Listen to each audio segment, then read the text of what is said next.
Landmark Preservation Commission meeting. We start every meeting by introducing ourselves. I'll go ahead and introduce myself. I'm Julie Johnson. I am a historic preservation project manager, and I was nominated by the community at large. Graham? Yeah, camera's here. Yeah, camera's there. Who's behind us last week? Yeah.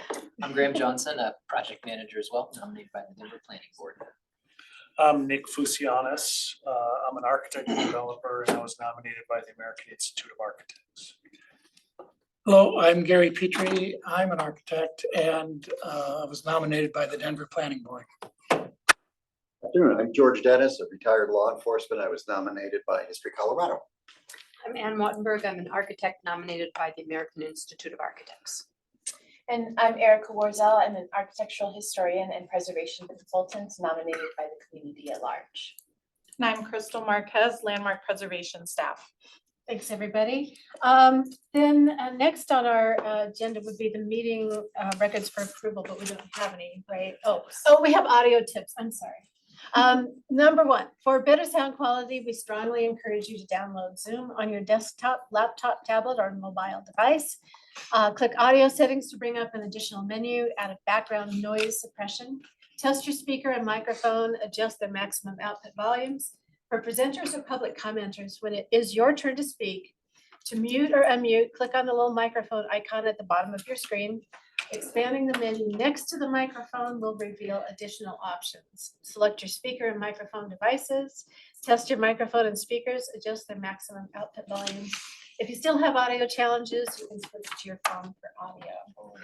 All right, so like I said, we have no meeting records for approval, so we will move on to the public comment period. And this is a time that we reserve at the beginning of every meeting for the public to have up to 2 minutes to comment about historic preservation in general, in the city of Denver in general.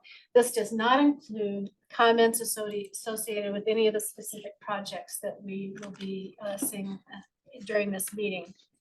If you have a general comment about historic preservation in Denver and you are joining the meeting, please dial 9 on your keypad to raise your hand or email landmark@denvergov.org with your name and phone number.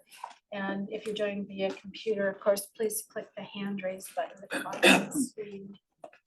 We'll give just a second here to see if anybody is in here. General, okay, no general comments here. Back here. Oh, I'm sorry. I have a question. Okay, Oh, just from right here?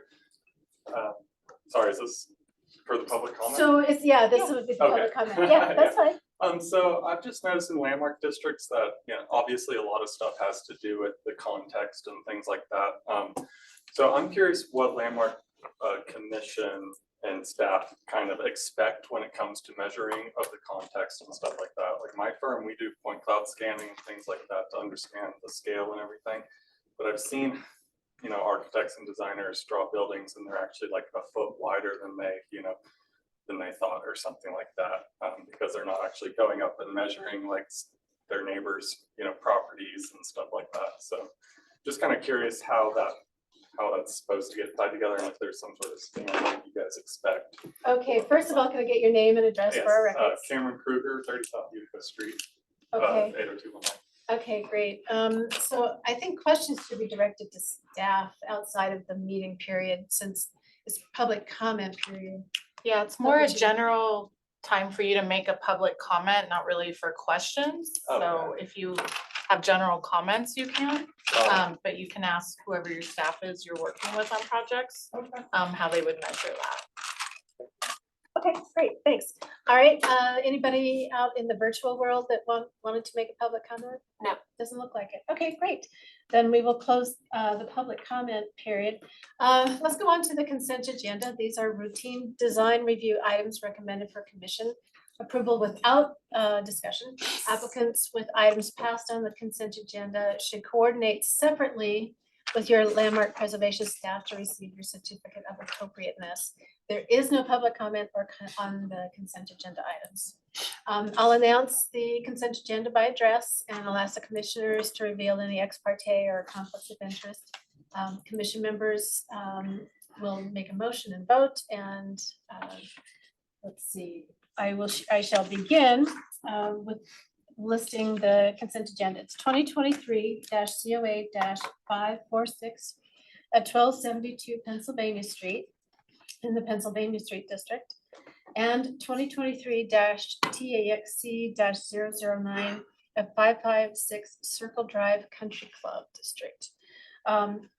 Commissioners, does anyone need to recuse themselves? Nope, okay, great. Do you have any comments, any questions, anything you want to pull off? No, all right, do I hear a motion to approve the consent agenda as presented? Madam Chair, Yes, I'd George. like to move that the consent agenda be approved as read. Do I hear a second? I'll second. Erica, thank you. Seconding, all in favor, aye. Aye. Opposed, nay. All right, the consent agenda has been approved unanimously. For those of you who are on the consent agenda, you can leave the meeting now and just be in touch with your staff person for your COA. Of course, you're welcome to join us to continue in the meeting, but you don't have to. Your business is concluded. All right, so next is we do have a public hearing on today's agenda. Hear the whole thing. I am trying to get it to move, and it doesn't want to.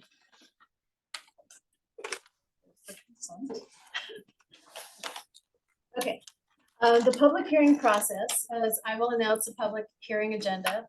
The commission members will once again announce any ex parte contacts or conflicts of interest.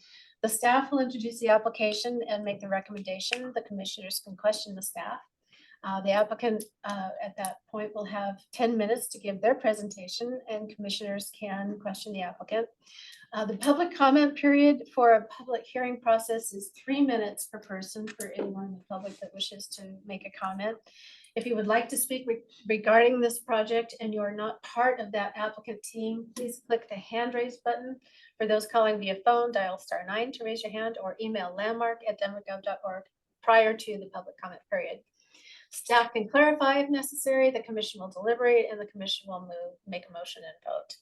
So our only public hearing, we only have one today. It's 2023-LMDEMO-293 at 3104 Osceola Street in the Wolf Place District. And Brittany Bryant was the staff person, but Jesse White will be giving the presentation, as I understand it. Yeah. I'll just need it. I'm hereby opening the public hearing. Okay, so this is 3104 Osceola Street. The project is to demolish 44% of the roof structure. The applicant is requesting to demolish 44% of the roof structure on a contributing structure to the Wolf Place Historic District. The existing structure is a one-story Italianate terrace structure with a decorative step brick and classical porch. The existing roof is flat, and the demolition is set back 15 feet from the primary facade. Minor demolition will occur on the west elevation to accommodate a basement egress on the north elevation to modify window headers and openings, as well as on the south elevation to demolish a portion of the building's parapet towards the rear of the historic and non-historic addition. Staff are recommending approval of the roof demolition and demolition on the secondary elevations, as they will not impact the character defining features and essential form and integrity of the contributing building. And all those items will be preserved per guideline 2.58. Additionally, demolition proposed are within the design guidelines and allow for pop-top additions, and demolition scope is minimized per guideline 2.60. All right, Jesse, commissioners, do you have any questions for Jesse, for staff? I Candace? think I have a question. Sure. And it actually deals with the next application, which is the addition. And the question has to do actually with the dimension to the demolition. which is 50, I'm sorry, there's a 15-foot setback, correct? Because in the next application, there's actually a different number, but were we to do this, we are only allowing demolition of the roof from the 15-foot setback. I just want to. Correct. Right. Okay, Correct. thank you. Any other questions, commissioners? Okay, great. All right, then, is the applicant here? Okay, great. You can come over here if you wish. So I don't know that we This is- have anything specific to say about the demolition, but we are part of the second story addition of the next Okay. piece, so we have a lot to say about that side. All right, that's fine. So the record reflects that the applicants didn't have anything to say about the application for the demo during the public hearing. Thank you. So do we have any public comments? There's anybody here? Nope. Anybody in virtual world that wishes to make a public comment on this application? There are no hands raised, and since there's no public comments and the applicant waived their time, do I close the public hearing? I am closing the public hearing, and we will deliberate the application. Commissioners, what do you think? I think usually when we see a public hearing for demo, you see a lot more change to the building. Yeah. I that's realize true. that our application coming up has the addition, but just the shape of this building and its proportion, I think, kind of leaned it into that 40%. Yeah. Have any concern? Okay. Any other concerns, any questions, commissioners? Nope. Do I hear a motion? Madam Chair, I will make the motion. Graham, thank you. To approve with conditions, application 2023 LM demo 293 for the demolition of 44% of the roof structure and minor scopes on the west, north, south, and east elevations of 3104 Osceola Street per design guidelines 2.58 and 2.60. Character defining features for the Wolf Place Historic District, presented testimony, submitted documentation, and information provided in the staff report with the condition that a replacement plan is approved prior to demo. Graham, thank you. Do I hear a second? Second. Nick has seconded it. All in favor, aye. Any opposed, nay? All right, the LMDEMO 293 has been approved unanimously. And so now we go on to the design review process. The chair will announce the design review items on agenda. The commission members, once again, will let me know of any ex parte or conflicts of interest. Staff can introduce the application, make a recommendation. Commissioners can question the staff. At which point the applicant will have 10 minutes to make their presentation, and commissioners can question the applicant at that point. Then public comment period is people from the public can comment on the project, and it's limited to 2 minutes per person. If you would like to speak regarding a specific project or one of the projects and you are not part of the applicant team, please click the hand raise button. For those calling via phone, dial *9 to raise your hand, or email landmark@denvergov.org prior to the public comment period. Staff can clarify after public comment if it's necessary. The commission will deliberate and make a motion and vote. So our first design review project on the docket today is 2023-COA-547 at 3104 Osceola Street in the Wolf Place District. And Jesse will be, this is Brittany's project, but Jesse will be giving the presentation. Thanks, Jesse. All right. So this is 3104 Osceola Street. This is an application for a pop top addition for the one-story Italianate style terrace structure in the Wolf Place Historic District. The brick has been painted and an addition added to the rear of the home. The home is 1,010 square feet and has 2 bedrooms and is located between two-story Denver Square structures. The property lines are very tight, but especially so on the south side of this building. Here you can see the existing and proposed site plan. There is a new AC unit proposed on the south side of the building, adjacent to the existing unit. These units are not visible from the public right of way. Next slide. Okay. The proposed floor plans are shown here. A new basement egress light well is proposed for the front of the house for a new basement living room.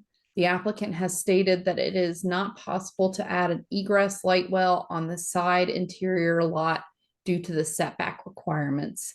This egress light well window is the only window in the proposed living room space, and a larger egress window and window well is proposed for the south elevation in the new basement bedroom. An egress window can be placed in this location as it is in the basement area under a non-historic addition that is inset from the wall plane from the historic facade, and therefore is not violating the current setback requirements. Wells are metal and will protrude no more than 6 inches as shown on page 13 of your packet. Next slide. Here we see the existing elevation with the demolition scope. On the north elevation, 2 existing window openings will be modified. These windows are not visible from the public right of way and currently have glass block infill and a vinyl window, excuse me. The modified openings will have new aluminum clad windows installed. On the south elevation towards the rear, a non-historic vinyl window will be replaced with a new aluminum clad wood window. The non-historic rear addition window opening will also be reduced in size. Next slide. The proposed 1-story pop-top addition shown here. This addition is set back 14 feet 7.5 inches from the front facade. Guideline 3.11a states that rooftop additions must be set back a minimum of 15 feet from the primary facade to reduce visual impact. The commission has strictly enforced the 15-foot setback for pop-top additions consistently in the past. Due to the setback issue, staff are recommending denial of the proposed addition. However, generally speaking, the addition does comply with the other guidelines for additions to historic buildings. The proposed addition has an 8-foot ceiling height and is minimal in scale. It is clad in metal panels with a 7-inch profile installed in a traditional manner and will have a flat roof to preserve the terrace roof building form. On the front facade, on the front elevation, all windows will be double hung to match the profile of the historic windows. One secondary elevation, on the secondary elevation windows, those will be a variety of sizes and type. Staff would recommend a more uniform number of openings and operation types under the normal circumstances. However, the very tight property lines reduce visibility of all of the windows on the side of the house, and staff are less concerned. If the commission feels that the proposed setback is appropriate, the pop-top addition will require an administrative adjustment for bulk plane. On the north and south side of the addition, the flat roof encroaches a little over 2 feet into the bulk plane. The proposed roof form is compatible with the existing historic structure and respects the terrace building form per guideline 3.8. Encroachment is minimal and is designed to comply with bulk plane. The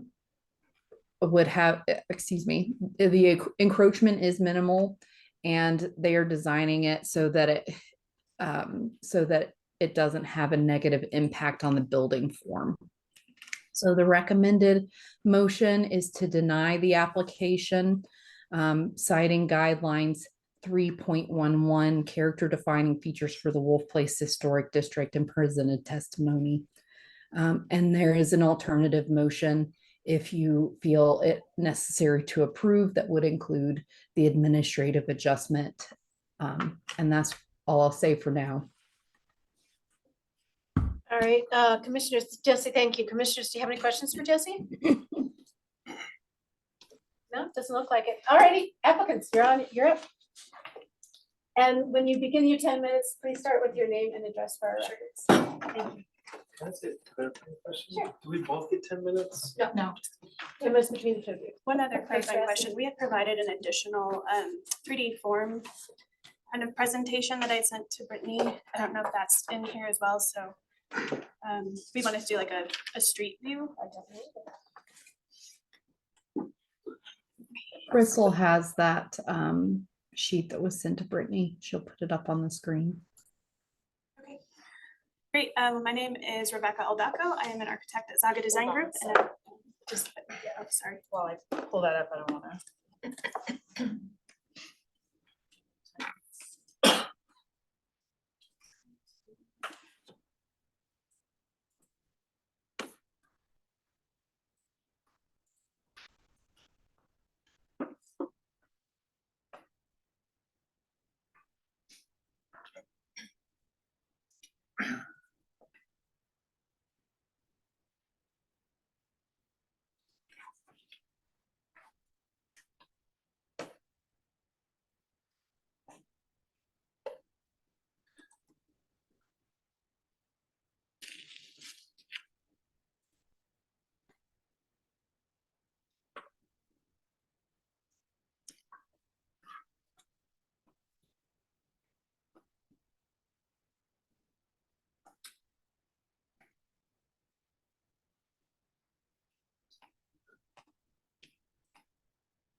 It's not sharing, is it?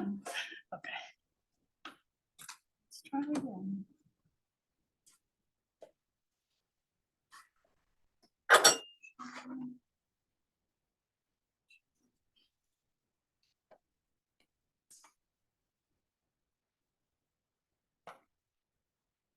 There you go. Great. Okay, my name is Rebecca Aldaco. I work for Zaga Design Group. Our address is 3630 West 32nd, Suite number 2 in Denver, Colorado, 80211. State your name too. And my name is John Larson, homeowner. Great. So just kind of wanted to address two things. One, we believe our proposal and design adheres to many of the design guidelines that staff has outlined for us in their presentation, but understand that the crucial point of contention is really the setback of the pop top addition and potentially the window well at the front facade. So I wanted to speak more to that. As for the addition step back, the guideline does state a minimum of 15-foot setback from the highest point of the primary facade. And while our addition is set back 14 foot 7.5 inches measured from the existing foundation wall. And so, as I was kind of digging into the guidelines a little bit more, I believe that if we measured from the decorative stepped brick at the top of the parapet, that may gain us the couple inches that we would need. We probably want to go and measure that a little bit more specifically. But I believe that would bring us closer to the 15-foot step back. The chosen step back not only aligns with the original brick wall for structural integrity, but it also preserves the historic building. We believe it will minimize any detrimental impact on the existing structure by allowing us to align that second story addition with that structural wall below. While our addition is not set back the full recommended 15 feet, we believe that the slight difference of 4.5 inches is a calculated design decision to balance the structural bearing needs with aesthetic considerations.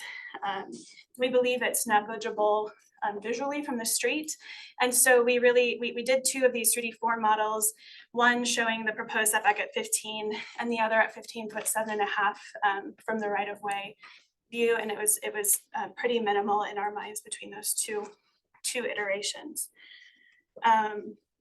For the window well at the front of the structure, and we had explored alternatives and felt that this was the best way to meet the various codes and departmental requirements. There's not much room, as Jesse stated, between the existing home and the property line. We only have 1'7" on the north and 1'6" to the south. the SUDP department specifically requires that any window well in the side setback keep a minimum of 12 inches between the property line and the window well to maintain historic drainage. So that would be very difficult to achieve. And we're also required to provide a minimum square footage of natural ventilation to the basement living areas.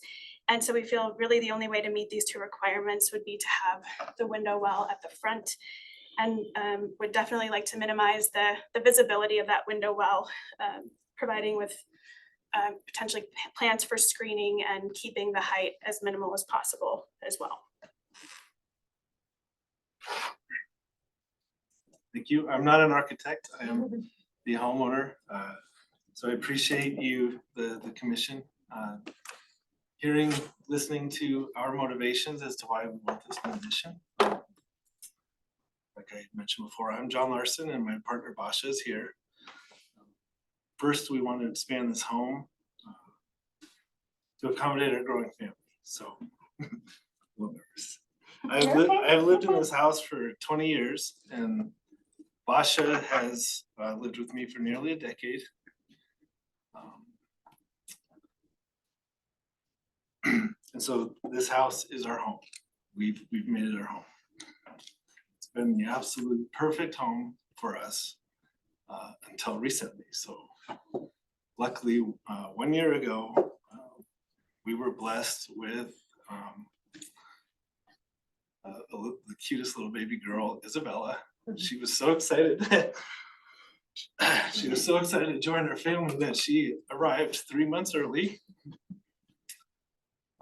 And so we're just blessed with tremendous support from our neighbors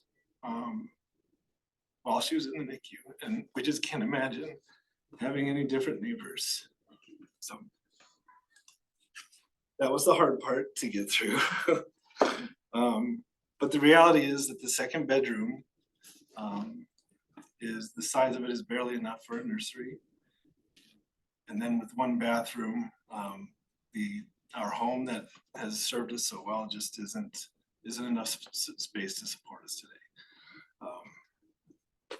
The second thing that we're hoping to accomplish with this addition is to mitigate known structural issues with the house. For one, the house was actually built in 3 parts. The center piece, which is the bedroom, the dining room, the kitchen, the bedroom, was the original structure, and I think it was built by the builder while he built the number square next door to us. And then shortly thereafter, the front portion with the decorative stuff was built. I think that's still 100 years ago as well. But the worst injustice the house experienced was the more recent 3rd edition in the back. The walls are only 4 inches thick, and there's really no protection from the external environment. And so that's kind of the history of the house a little bit. But additionally, we hired a structural engineer a couple of years before COVID to do an analysis on our house. And he identified a couple issues. One was the sagging of the floor, which we mitigated with some jack posts and a W-beam. But the more critical issue is due to the level of differential settlement on the northwest corner of the structure itself. And so the window is cracked in that room, and we can barely open the window anymore. The engineer suggested we install a helical pier to fix that issue, but we knew that we were trying for a family, and that if we were successful, then maybe in addition to increasing the size of our house, we could dig out the basement to shore up the foundation and address those issues at that time. So I guess in summary, the pop top and the basement dig out not only creates a home for us, but it also mitigates some of those known structural issues, as well as rebuilding that ill-conceived 3rd edition. It's kind of really bad thing there. So the last point that I wanted to make or to note was that I think we had a very positive and productive collaboration with the Landmark staff. We came with a huge wish list of items that were denied, but rightfully so. We didn't know what we were doing or what we were asking for, and the staff really guided us to the project you see before you today. And so for us, it's not about maximizing the size of our home. It's more right sizing the home for our needs, but also making sure that we appease the goals of landmark preservation, so that we're not doing anything against those standards. The one thing I would, I guess there's one exception to the standard that we would respectfully ask approval from the commission for today, and that's that the 4.5-inch variance to rule 3.11. The architect's presentation.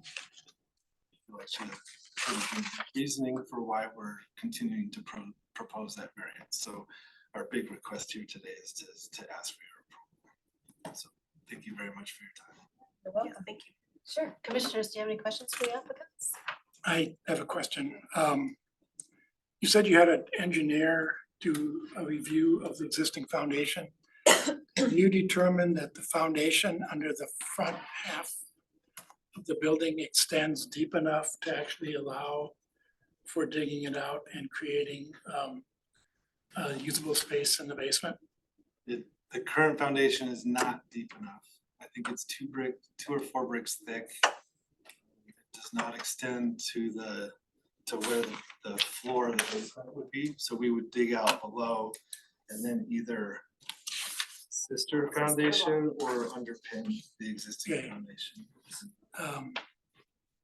So you're anticipating that. And I also noticed that because you stated that the original building, the front 15 feet or so is actually a later addition, which is probably supported on a masonry wall down to grade. And the drawings seem to imply that you're removing all of that.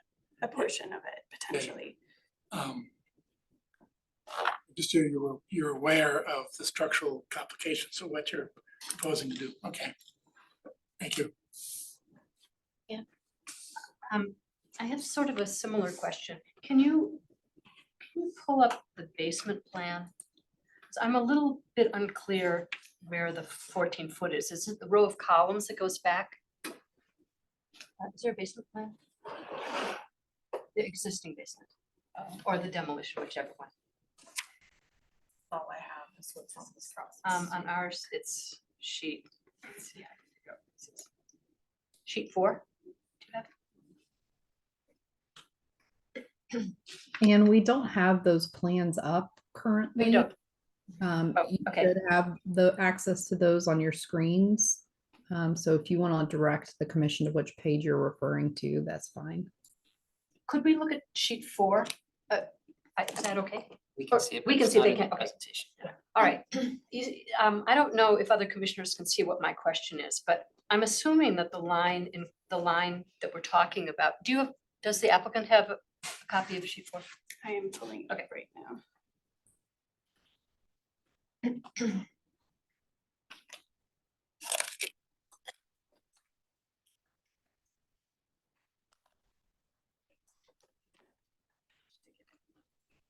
You Sorry, can I look don't at have mine. access to it. I'm just trying to, is the line, the 14 foot 7.5 center line, is it the line that's in the existing crawl space and it looks like it's 3 columns across? It's not the line, it's not the wall that you're removing.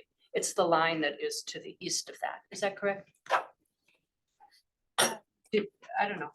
Can someone else You're talking understand? about the columns in the furnace room wall? Is that what you're saying? I'm looking at. the You're base- wondering where the load from the second floor That's addition exactly right. comes down Yeah, does it come down on relative the? to the front? Yeah, of- exactly. I just want to know where that load comes I down gotcha. in the basement plan. And Um, I'm assuming, I just want to verify it's where the 3 columns are. It's because there's no dimension on it.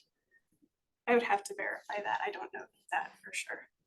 Well, it's sort of, I guess, an important question because so much of the discussion has to do with exactly where that line is, which is 4.5 inches, which is really pretty specific.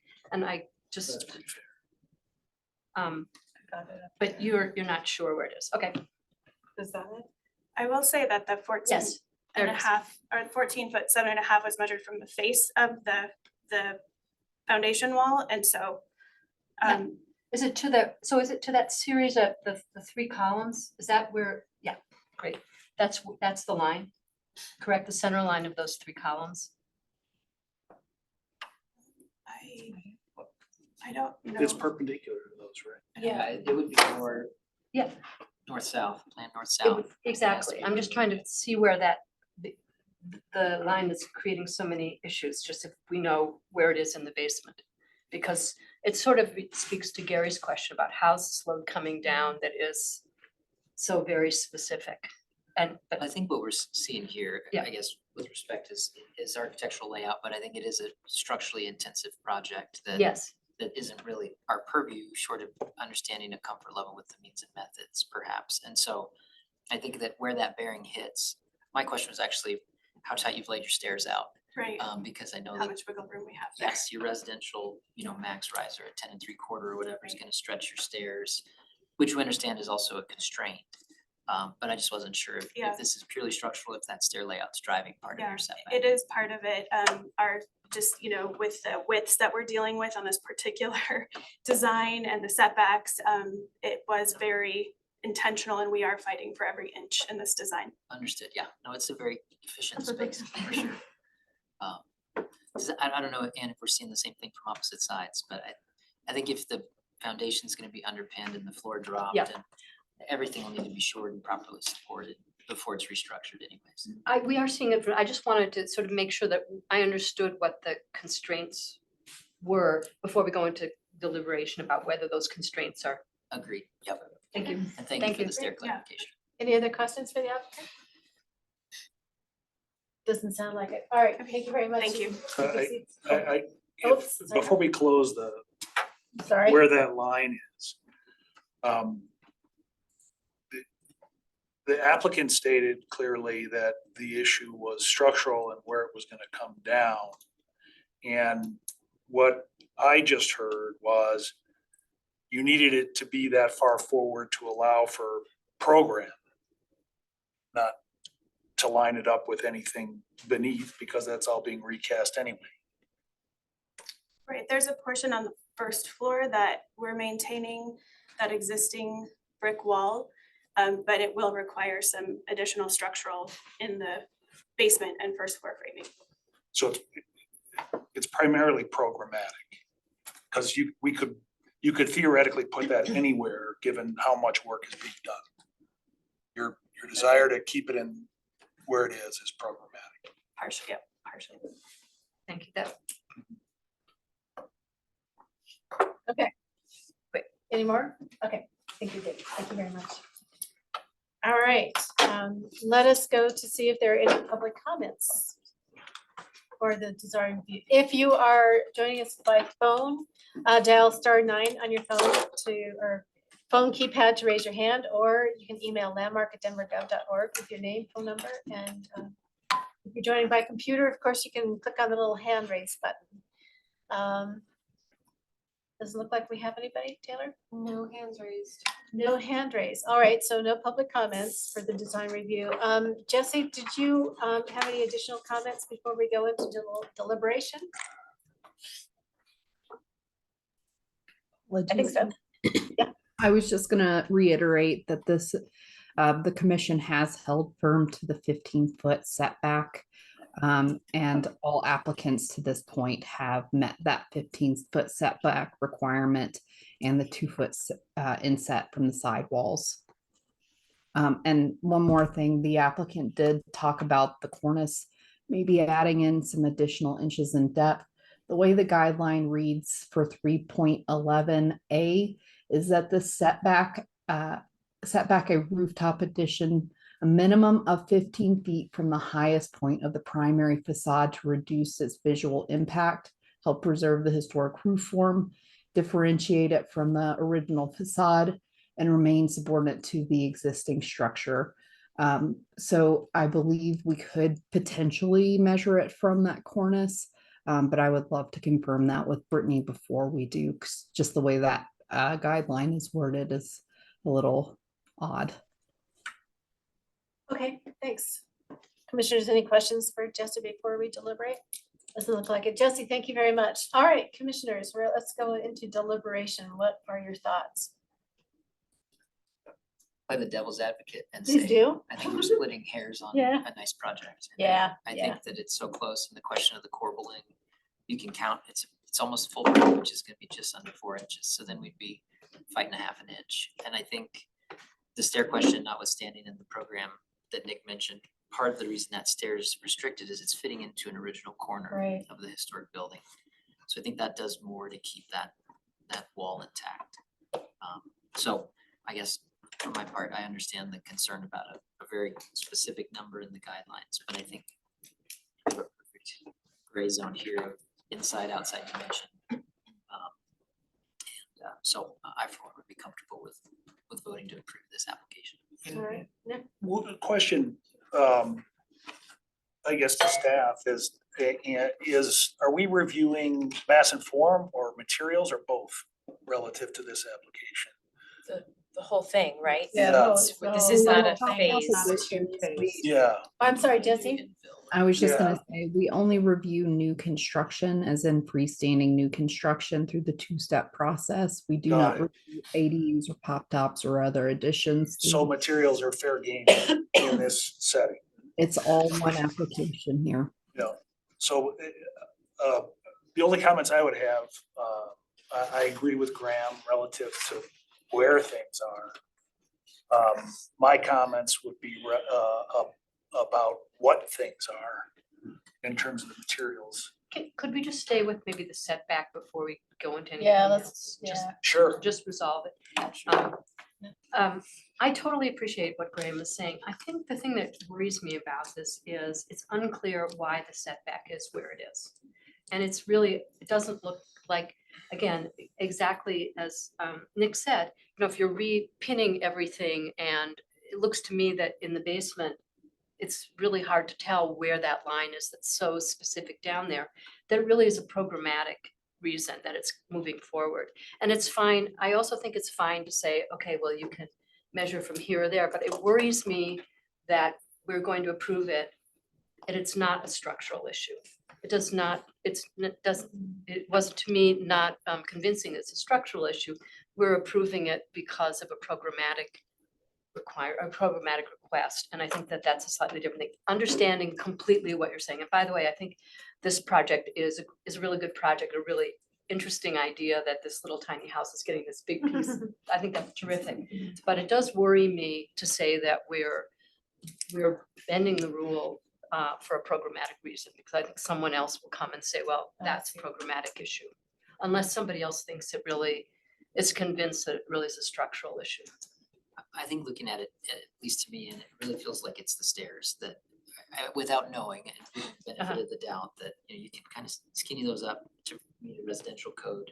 But even in big old houses, stairs are a challenge in a retrofit, right? So in a small old house. Yep. And seeing that there is, what will effectively probably become a non-structural piece of masonry wall that's capturing the street side of the stairs versus that hardback corner of the historic building. I think that, not disagreeing on the programmatic piece, I guess, but if those stairs were to have to stretch forward, because we could say that that was no longer structural in the living room, it would only push it the wrong direction. Yep. For head height and things like that. And I think otherwise, not to say that the whole interior couldn't be flipped or redesigned, but I guess I understand the logic and I'm close enough that I'm really comfortable with that. So I don't disagree at all with structure versus program, but it's gonna be basically an entirely new structure here, it looks Yeah. like and feels like. Erica? I'd just like to add that, when we read 3.11A and about the minimum of 15 feet for the setback, it lays out why, what is the goal of that 15 feet? And it says to reduce visual impact, help preserve the historic roof form, differentiate from the original facade and remain subordinate to the existing structure. And I'm just kind of adding on to this idea that I don't know if changing it by 4.5 inches changes that goal of this design guideline one way or the other. And I appreciate staff pointing out, that we have stuck to this 15 feet strictly in the past. I think in this case, there's just so many other factors happening that it makes sense to me to not be bothered by it. Okay, so you're okay with the Yes. Okay, all right. I'm Gary, thankful what- we're not talking about. Well, roof my concern is that there is a lot of intrusive structural work that's gonna be done. And undoubtedly, they're gonna discover some things that they hadn't known before. And, you know, we're arguing about 4.5 inches. And if it's only 4.5 inches when it's all said and done, that's one thing. But as construction proceeds and they start to deal with all the consequences of the structural intrusions that they have to make, as well as whatever things they might discover, it becomes a foot. What happens then? You know, my concern is what happens after we approve this? If they And- make any And significant, drawings come back and show it still meets the conditions of approval, but then things happen in the field. That's my concern. That's not, is that Jesse, you had a comment? I'm sorry, I talked over you, Gary. Hard to unmute and mute and tell where the button. Sure. Just to apologize. If they made any significant changes to the placement of this addition, it would have to come back to staff for review if it impacted the commission's deliberation discussion on this project now, or if it didn't meet the spirit of your approval, it would have to come back to you for review. And I understand that, but we have had cases in the past where changes were made and they did not come back. And then there was a violation and then we're dealing with a violation. And I think the point of this discussion is just to make the applicant aware that if we approve this as shown, it's up to them to keep it as shown and not let things creep after construction starts, because this is a complicated project on a little building where things can get out of control in a hurry. So I think I've said my piece. Okay, It's more of a cautionary a tale. cautionary tale, yes. George, you haven't opined? Well, I got a few things. I think overall there was good separation between historic and non-historic. Yeah. Without being, really offensive. And because the structures right next to the house are so close, I don't think there's really a big visibility problem from the street either. I mean, it's, even if it is, you see it above, a street person walking down the sidewalk, it's gonna be pretty well obscured, I think. The egress window, I think safety trumps guidelines, if there is no other alternative. And it can, if no other alternative exists and kept within guidelines, then I think the egress window isn't gonna bother me very much. Setback, absent Gary's, comments, which I'm not qualified to address, although I have been part of plenty of my own projects that develop some creep. But again, 4.5 inches to me does not seem to disturb the rhythm and the substance of the block. So I would be okay with that if it is structurally approvable. So, Well, structurally approvable technically isn't our purview, correct? I'm sorry? That's not our purview, structural. I don't think he's using the word in that context. Okay. Materially approvable. Yeah. Yeah. If it'll work. All right, so, Wait, I cut Nick off. I have a question. Yeah. Talk about- I should have maybe Sorry, I asked didn't this mean to. before, Yes, but so, egress windows are only required in bedrooms, right? Does anybody know the answer to that? Correct. Ventilation, right? But the applicant mentioned ventilation. But a window for ventilation doesn't have to be as big as an egress window. I'm talking about the window that on the main facade. Is that necessary from a code perspective? And I don't know. Jesse, help us. Egress windows are only required in bedrooms. But I think the point here is that that is the only window into that living space at the basement level. And it's going to be on the front of they can only place it on the front of the building because if they put it on the side, it'd be in the setback. So that's the reasoning for placement on the front. And they are putting it below grade so that it will be minimally visible. And our guidelines do allow for egress on the front after our update.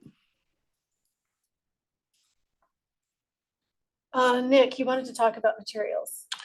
Yeah, I don't know if I'm standing alone on this, but to me, the vertical finished aluminum panels, all of the copings,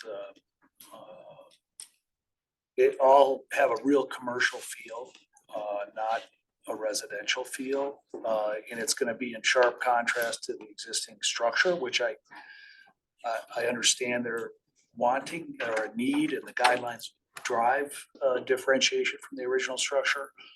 I just wonder what other people's feelings are about that particular material and how it will come off adjacent to the existing and adjacent to the existing context, the neighborhood.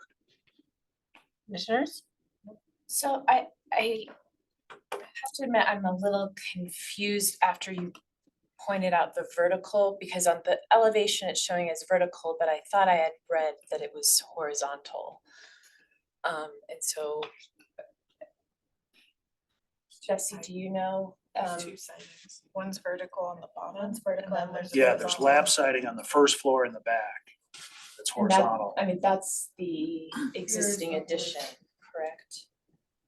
And then It's showing there's existing another- left side. So Yeah. from Brittany's notes, it's stated that it's a 7-inch panel. So that may have been the confusion there, but it is vertical panel. Yeah, it's the pack clad. It's on page 11 of their submission. And Jesse, is Crystal Flush has wall that, panel. Crystal has that up on the screen now, the elevation drawings. Yeah.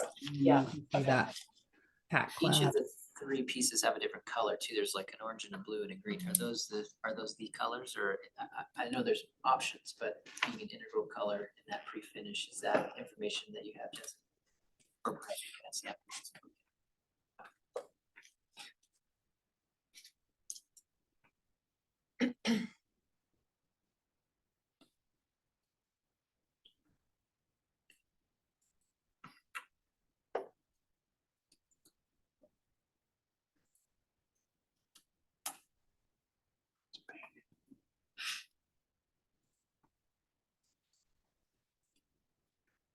So Jesse, you don't have the, I guess I was waiting for Jesse.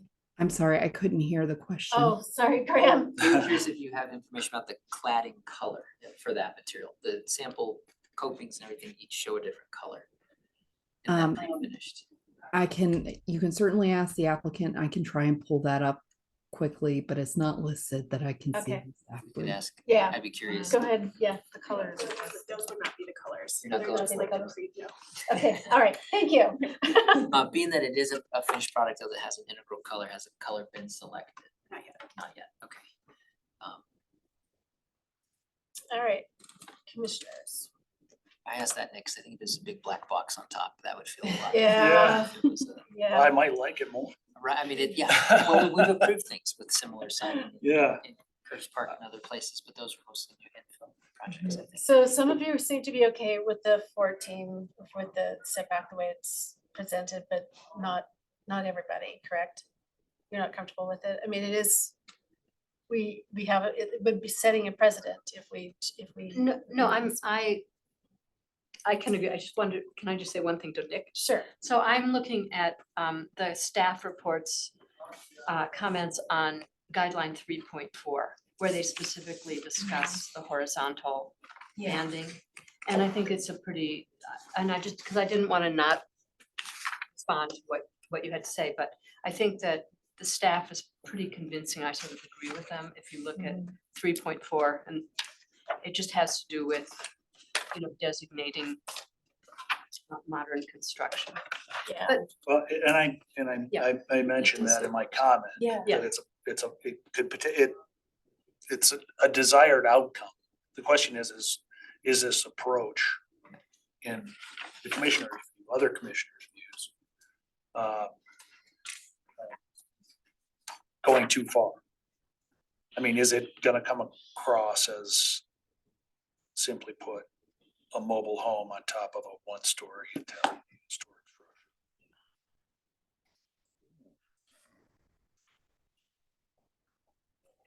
Because it potentially could, if it's white and there are white gutters on the original. It's a typo in the staff report, because it does say horizontal, I'm sorry. Oh, it's a typo. It says horizontal in the staff report, which is where I was basing my Yes, ideas on. got it. Okay, so going back to the setback, how are we feeling as a commission?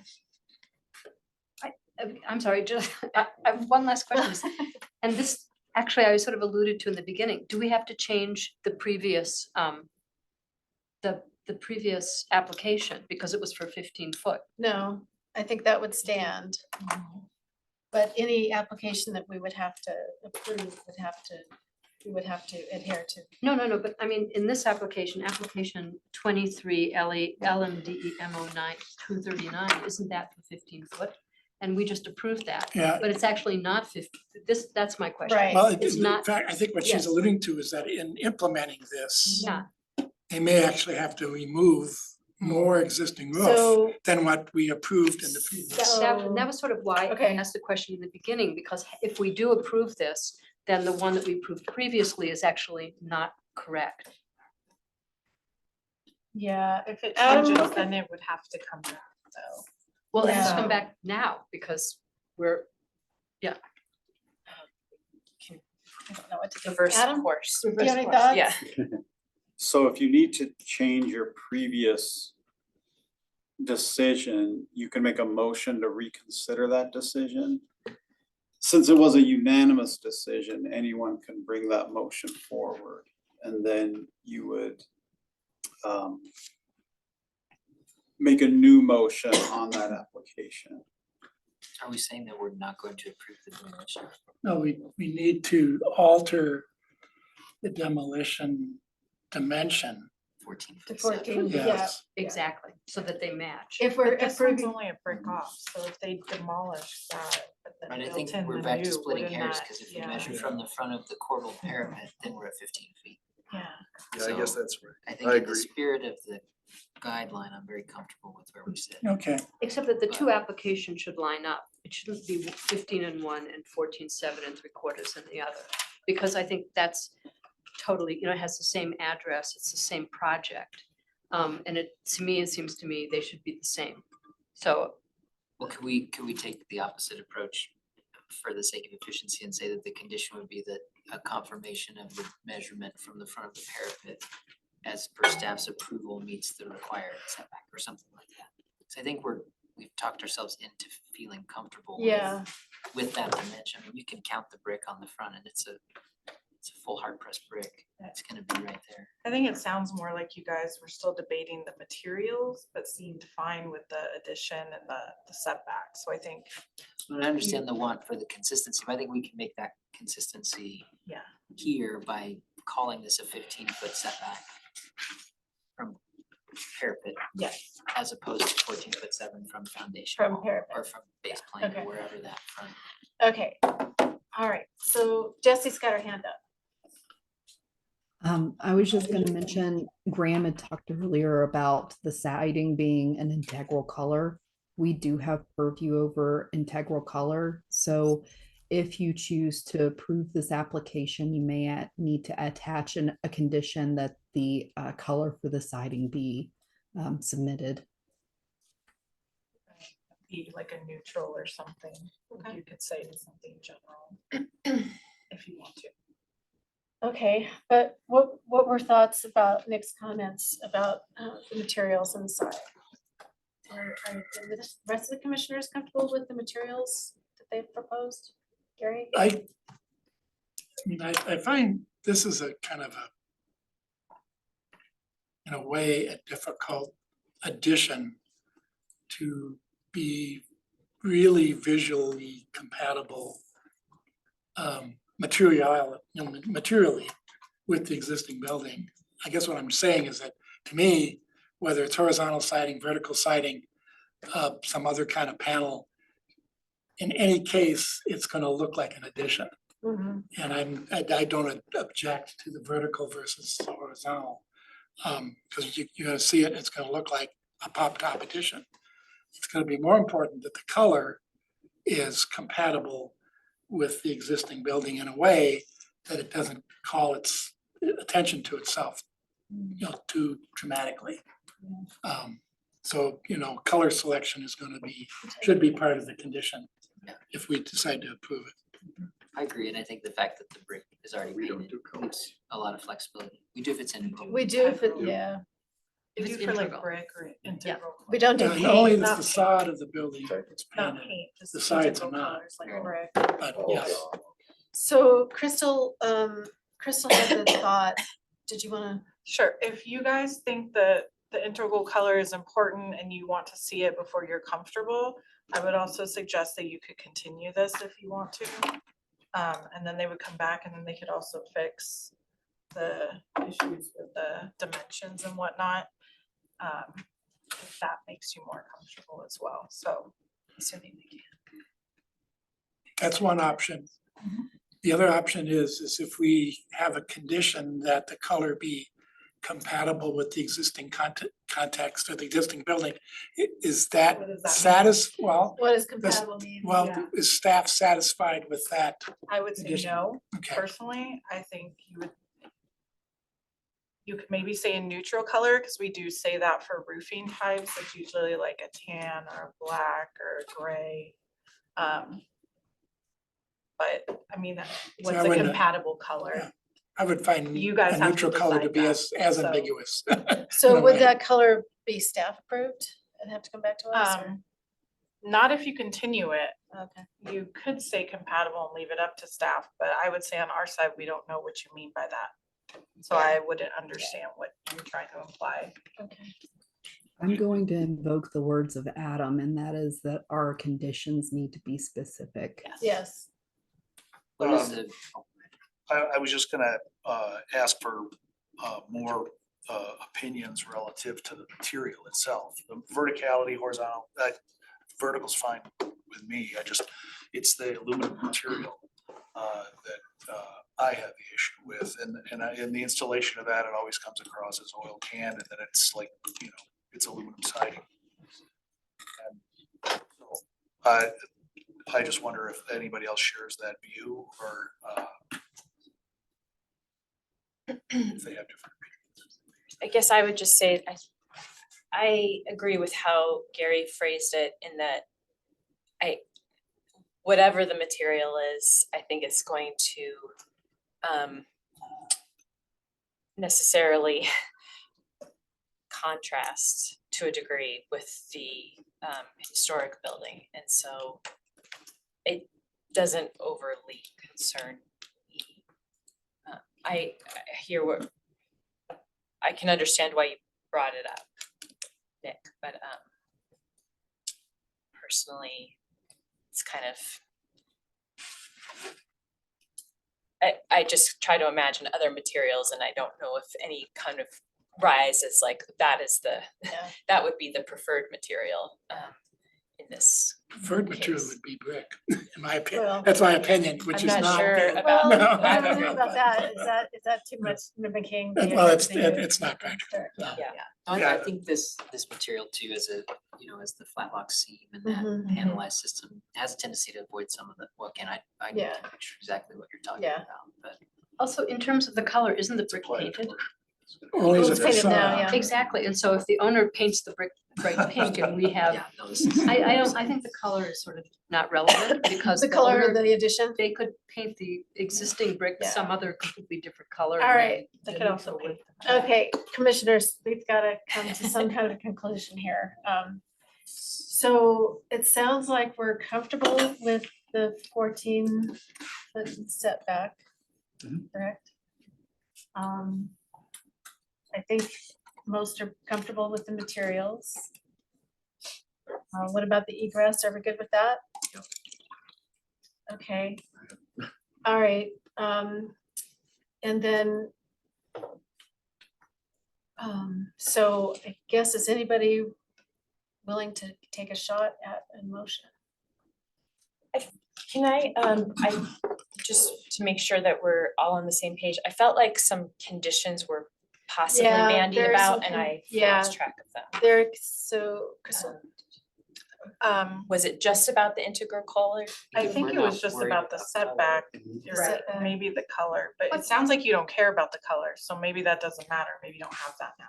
Wasn't there an administrative adjustment that was also required? There's an alternate. There's I a bulk thought claim. Jesse said There's a there was- bulk plane violation and yeah, there's, But so Jesse, you mentioned an, she mentioned an alternate. but we don't have it. Yeah. I I do don't see it. I do I have do. an alternate motion. I wanted Okay. to allow you guys to get through deliberation, but I can share that's where everyone is heading. Okay, The Yeah. alternate motion is I move to approve an administrative adjustment for bulk plane encroachment per the Denver zoning code, section 12.4.5.2.b. An application number 2023-COA-547 for the Pop Top addition and opening modifications at 3104 Osceola Street as per design guidelines 2.14, 2.18, 2.20, 3.2, 3.3 through 3.9, 3.11B and C and D, character defining features for Wolf Place Historic District, presented testimony, submitted documentation and information provided, information provided in the staff report. So moved. So Allowed to do that? hope someone took good notes. I could give it a try. if Erica, we're ready thank you. to. But Okay. I'm sorry. Yeah, Can I just ask the one about the one condition? And the condition is that the face of the addition is 15 foot off of the face of the primary face of the dwelling, because that's what we said in the previous one, and the owner has said that they can do that by measuring it. And then the two of them line up, and we don't have two motions that we did, in the space of 1 hour that are not agreed. Make sure you use the right tape measure. I think Yeah, that sounds. exactly. Totally agree, 100% agree. Okay. I will give this a try. Madam Chair, I move to approve an administrative adjustment for the bulk plane violation per the Denver zoning code 12.4.5.2B. And to conditionally approve application number 2023-COA-547 for the Pop Top addition and opening modifications at 3104 Osceola Street as per design guidelines 2.14, 2.18, 2.20, 3.2 through 3.9, 3.11 B, C, and D. Character defining features for the Wolf Place Historic District, presented testimony, submitted documentation, and information provided in the staff report with the condition that the Pop Top setback is at 15 feet. Erica, thank you. Do I hear a second? Graham has seconded it. All in favor, aye. Aye. Any opposed, nay? Nay. One opposed, Nick was opposed. All right, thank you. It has been approved. And you'll be working with Brittany. To get your COA. Okay, great. All right, okay, we are on to the, with the second. 20, Take a I breath. know. I know, really. Okay, here we go. 2022-COA-387 at 440 East 13th Avenue on Pennsylvania Street in Crystal. That is your project. Take it away. It's my project. Yeah, thank Thank you, Julie. Of course. Okay, so here we are. This is 440 East 13th Avenue in the Pennsylvania Street Historic District. This project was previously reviewed and approved by the commission a little over a year ago on September 20th, 2022.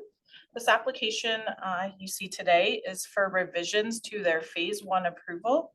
So just so you're clear, the original approval included a new glass atrium addition connecting to the existing contributing structure on this lot with a new It was connecting to a new infill structure that would be at the rear.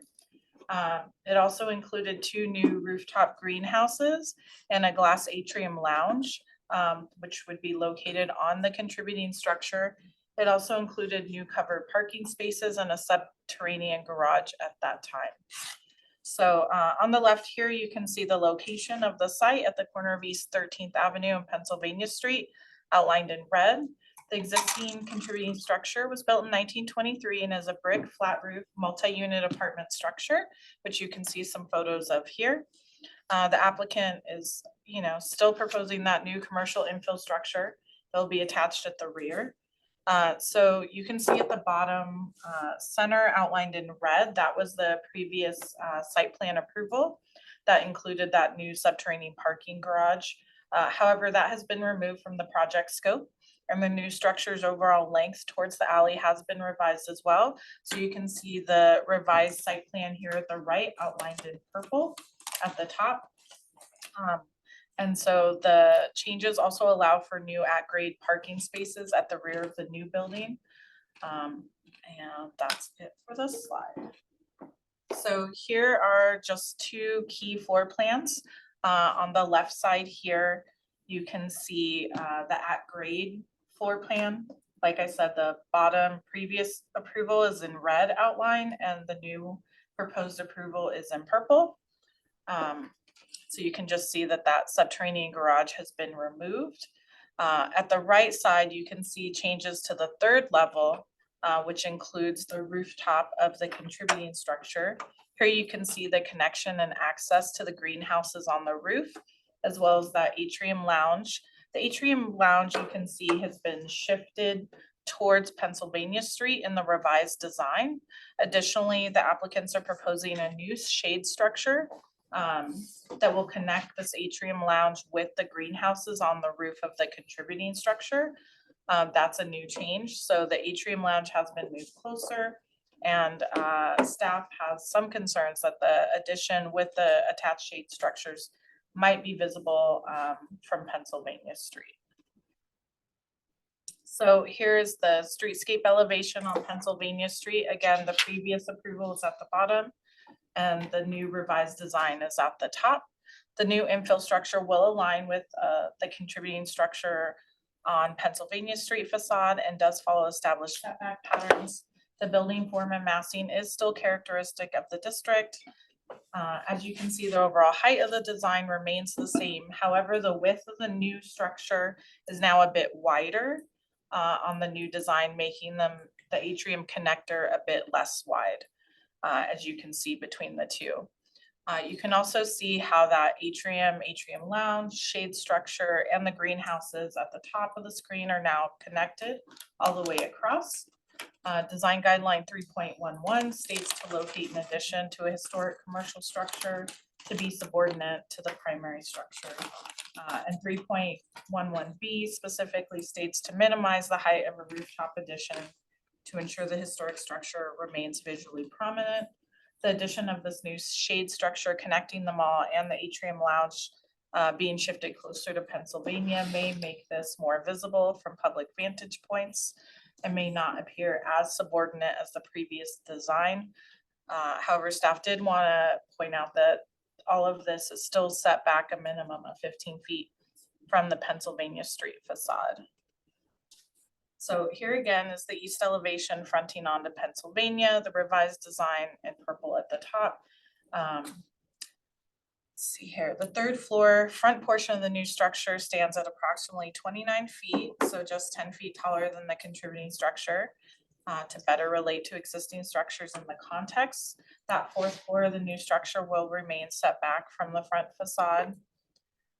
Approximately 11 feet, with the tallest part of the new structure set back from Pennsylvania, approximately 23. At the top, you can see how the height of the atrium has also been changed from the previous design to be just slightly shorter than the new structure, where previously they were the same height and connected at the roof line at the top of the structure. And then this new structure will be recognized as current construction, as it will utilize that modern glass atrium connector.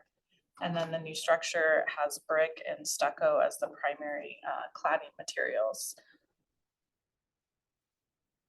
So here's the south elevation, which will be the interior lot side.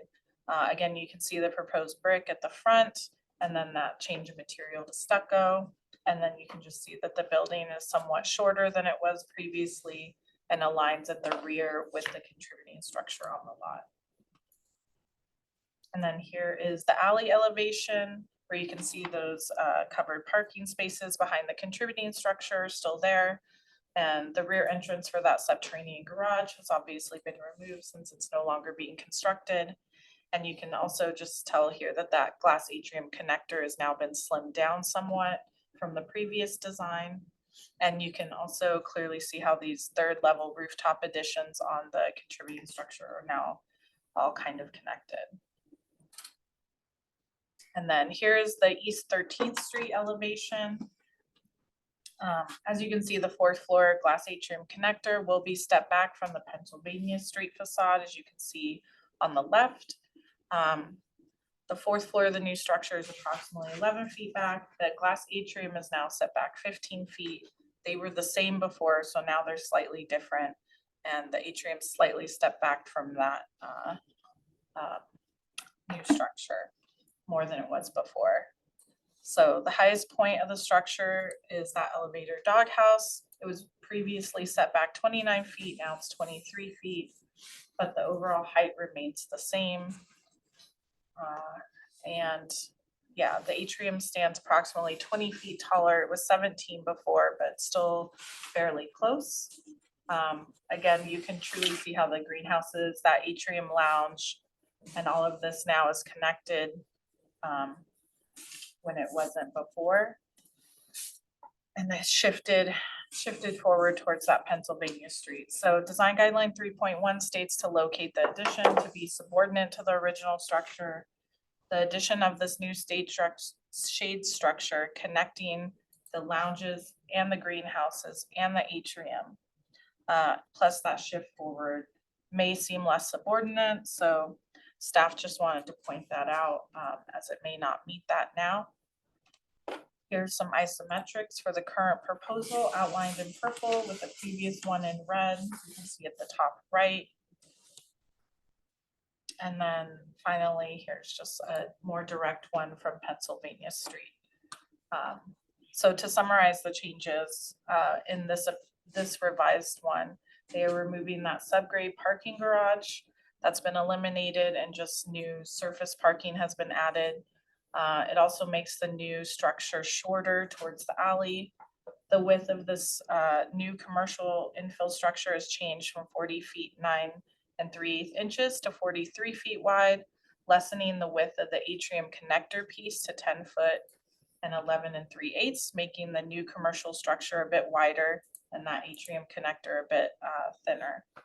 And then the height of the atrium has also been changed and is also stepped back from the new commercial structure, which you can see here at the top, where before it was in line with the new commercial structure and connected and at the same setback.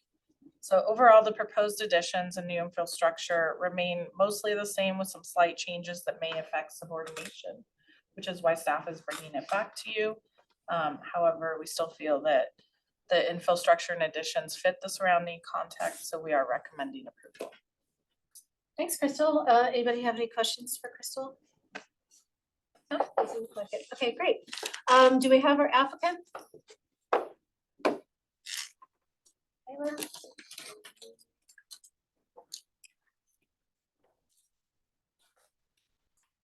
There we go. We've got Josh. Josh Kelly. Yep. Sorry, the mouse is being super touchy. Of course. Day of all days. Josh, you should be able to unmute and turn your camera on now. Hi, Josh.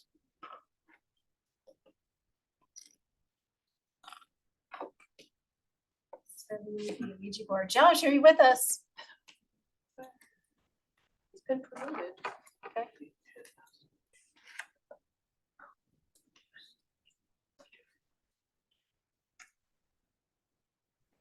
Hello, hello. There we go. Josh, is that you? Hello. No? There you go. When Hi. you guys let me into this room, it just blew everything up. I apologize. I understand entirely about things blowing up. Josh, before you begin your 10-minute presentation, or you have up to 10 minutes to give a presentation, please begin with your name and your address. So I'm Josh O'Kelly, and the address here is 2931 West 25th Avenue, Unit 202. Is that That's perfect. okay? So I don't think I need 10 minutes. Crystal clearly knows what she's doing, and she described this project to the T. You guys have already reviewed this and have previously approved the form, mass, and context. And I think the big thing to mention here is that we really try to not change the prominent facades, or at least, you know, be light on that touch. But the revisions that we're proposing are really driven from economic standpoint, you know, the realities of excavating within this urban environment and so close to our neighbor, the Beers Building, which is also a historically designated structure, is we're just going to be challenging and cost prohibitive. So we opted to reduce that scope and thus what you're seeing here. Okay, great. Josh, commissioners, do you have any questions for our applicant? Okay, well, looks like you're good to go, Josh. Thank you very much. No questions for you. Okay. So thank you very much. So let's see if we have anyone out in the public who would like to comment on the project. Any public comments? If you're joining by phone, dial *9 on your phone keypad, raise your hand, or email landmark@denvergov.org. Or of course, if you're on the computer, use your little hand raise function at the bottom of the screen. Do we have anybody, Taylor? Nope, does not look like we have anybody. Okay.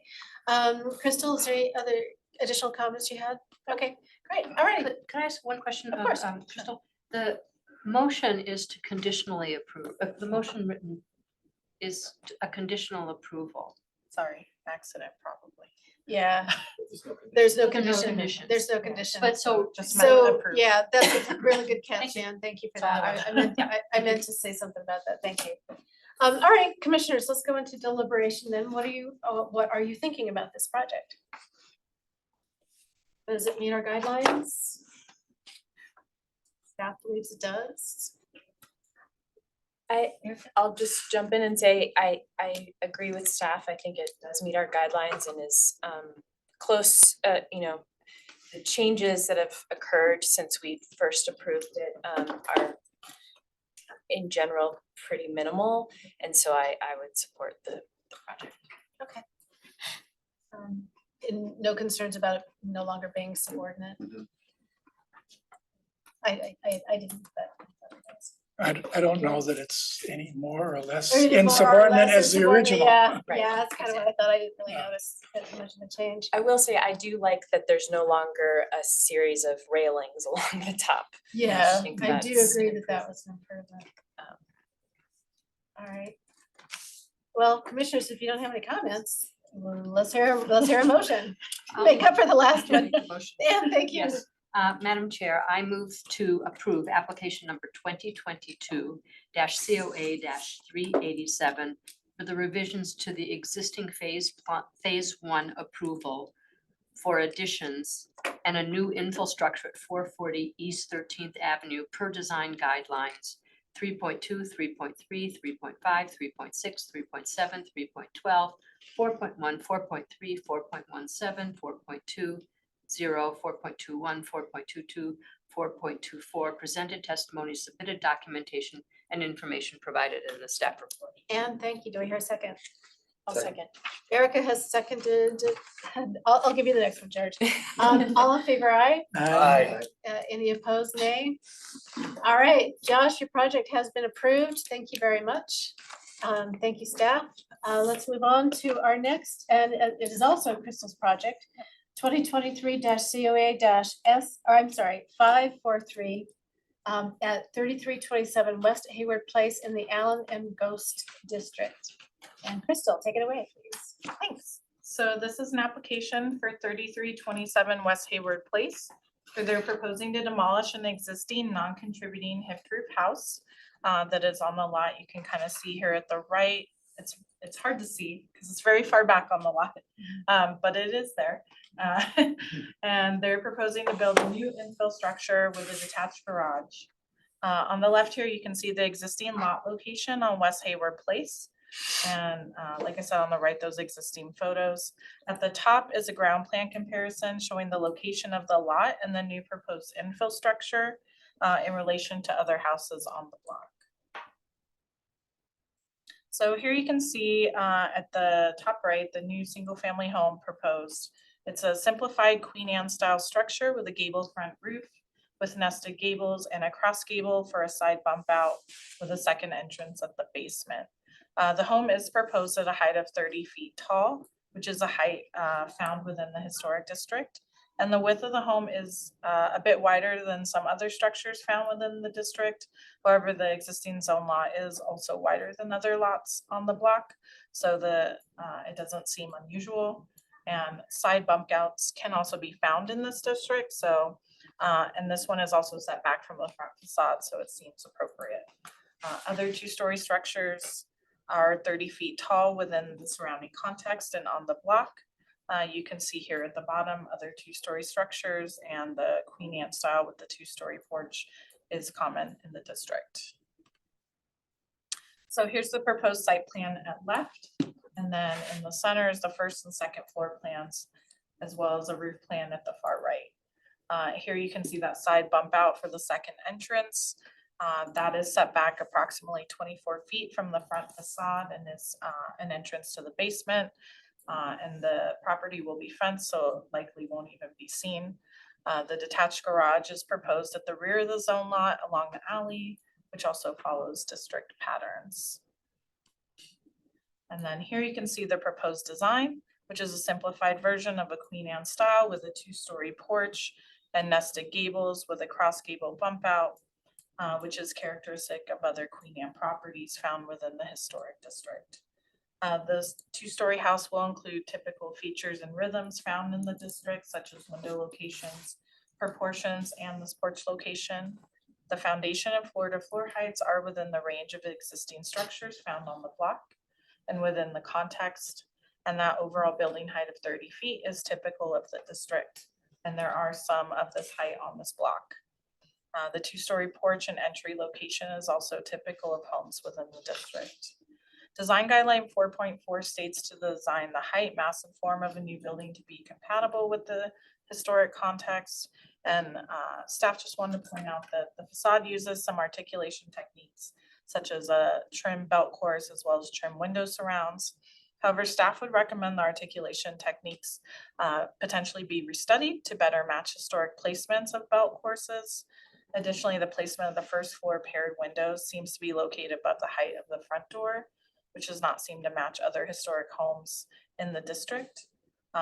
Additionally, staff would agree with the comment from West Highland Neighborhood Association that the upper portion of the two-story porch should be either a closed gable or have cross members of the gable, as that seems like a more compatible design. However, all of these are detail elements that can be restudied and addressed in phase 2. Staff just wanted to point them out now so the commission could comment on these elements and if they think they should be restudied or are appropriate. And then here is at the top left is the side elevation where you can see that side bump out and the second entrance to the basement. And at the bottom on the other side is the other side elevation. You can see the second story porch. The home will feature individual and paired 1/1 windows, as well as ribbon windows and headers and sills at all elevations. The door placements and widths and heights seem to align with historic proportions. And then here's the proposed attached garage, which will be located at the rear of the lot in a typical location for secondary structures, with the garage doors facing onto the alley. And then finally, here's some perspective views from the application showing the new proposed infill structure. The structure and the garage designs mass and form overall is compatible with the historic district. Therefore, staff is recommending approval. Great. Crystal, thank you very much. Commissioners, any questions for Crystal? Looks like you did a great job. No questions for you, Crystal. All right, is our applicant present online? Can the applicant please raise your hand so I can promote you? Ginger. To the, okay, There were just two, so I wasn't Yeah. sure which Okay. one. all right. Mary is also one.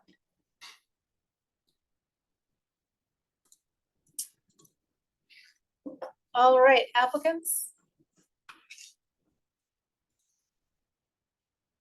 You turn on your camera and turn off the mute.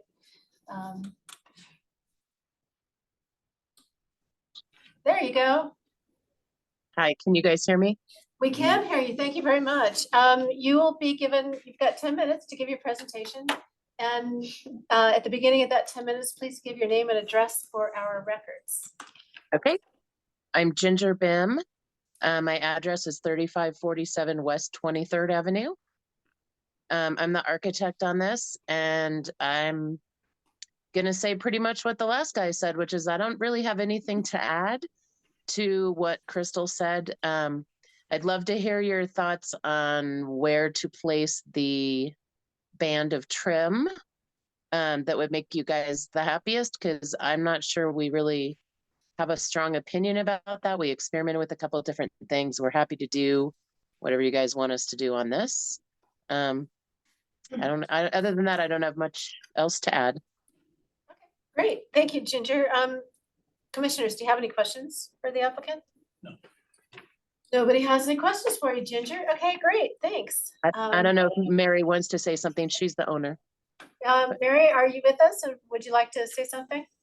Yes, I'm here, but Hi. don't need to say anything. Okay, great. Thanks very much. We've covered. Yeah, all right. Thank you very much, Mary. All right, do we have anybody in the public that would like to, out in the virtual world, that would like to make a comment on this project? No hands raised. No hands raised at all. Great. All right, thank you very much. Let's, do you have anything else that you wanted to say? No? Okay, then deliberation, commissioners. What are your thoughts on, this is phase one, mass form and context, remember? And then she did ask us specifically about placement of the trim band. Well, I think that I agree with staff that in general, the mass and form is appropriate, meets the guidelines.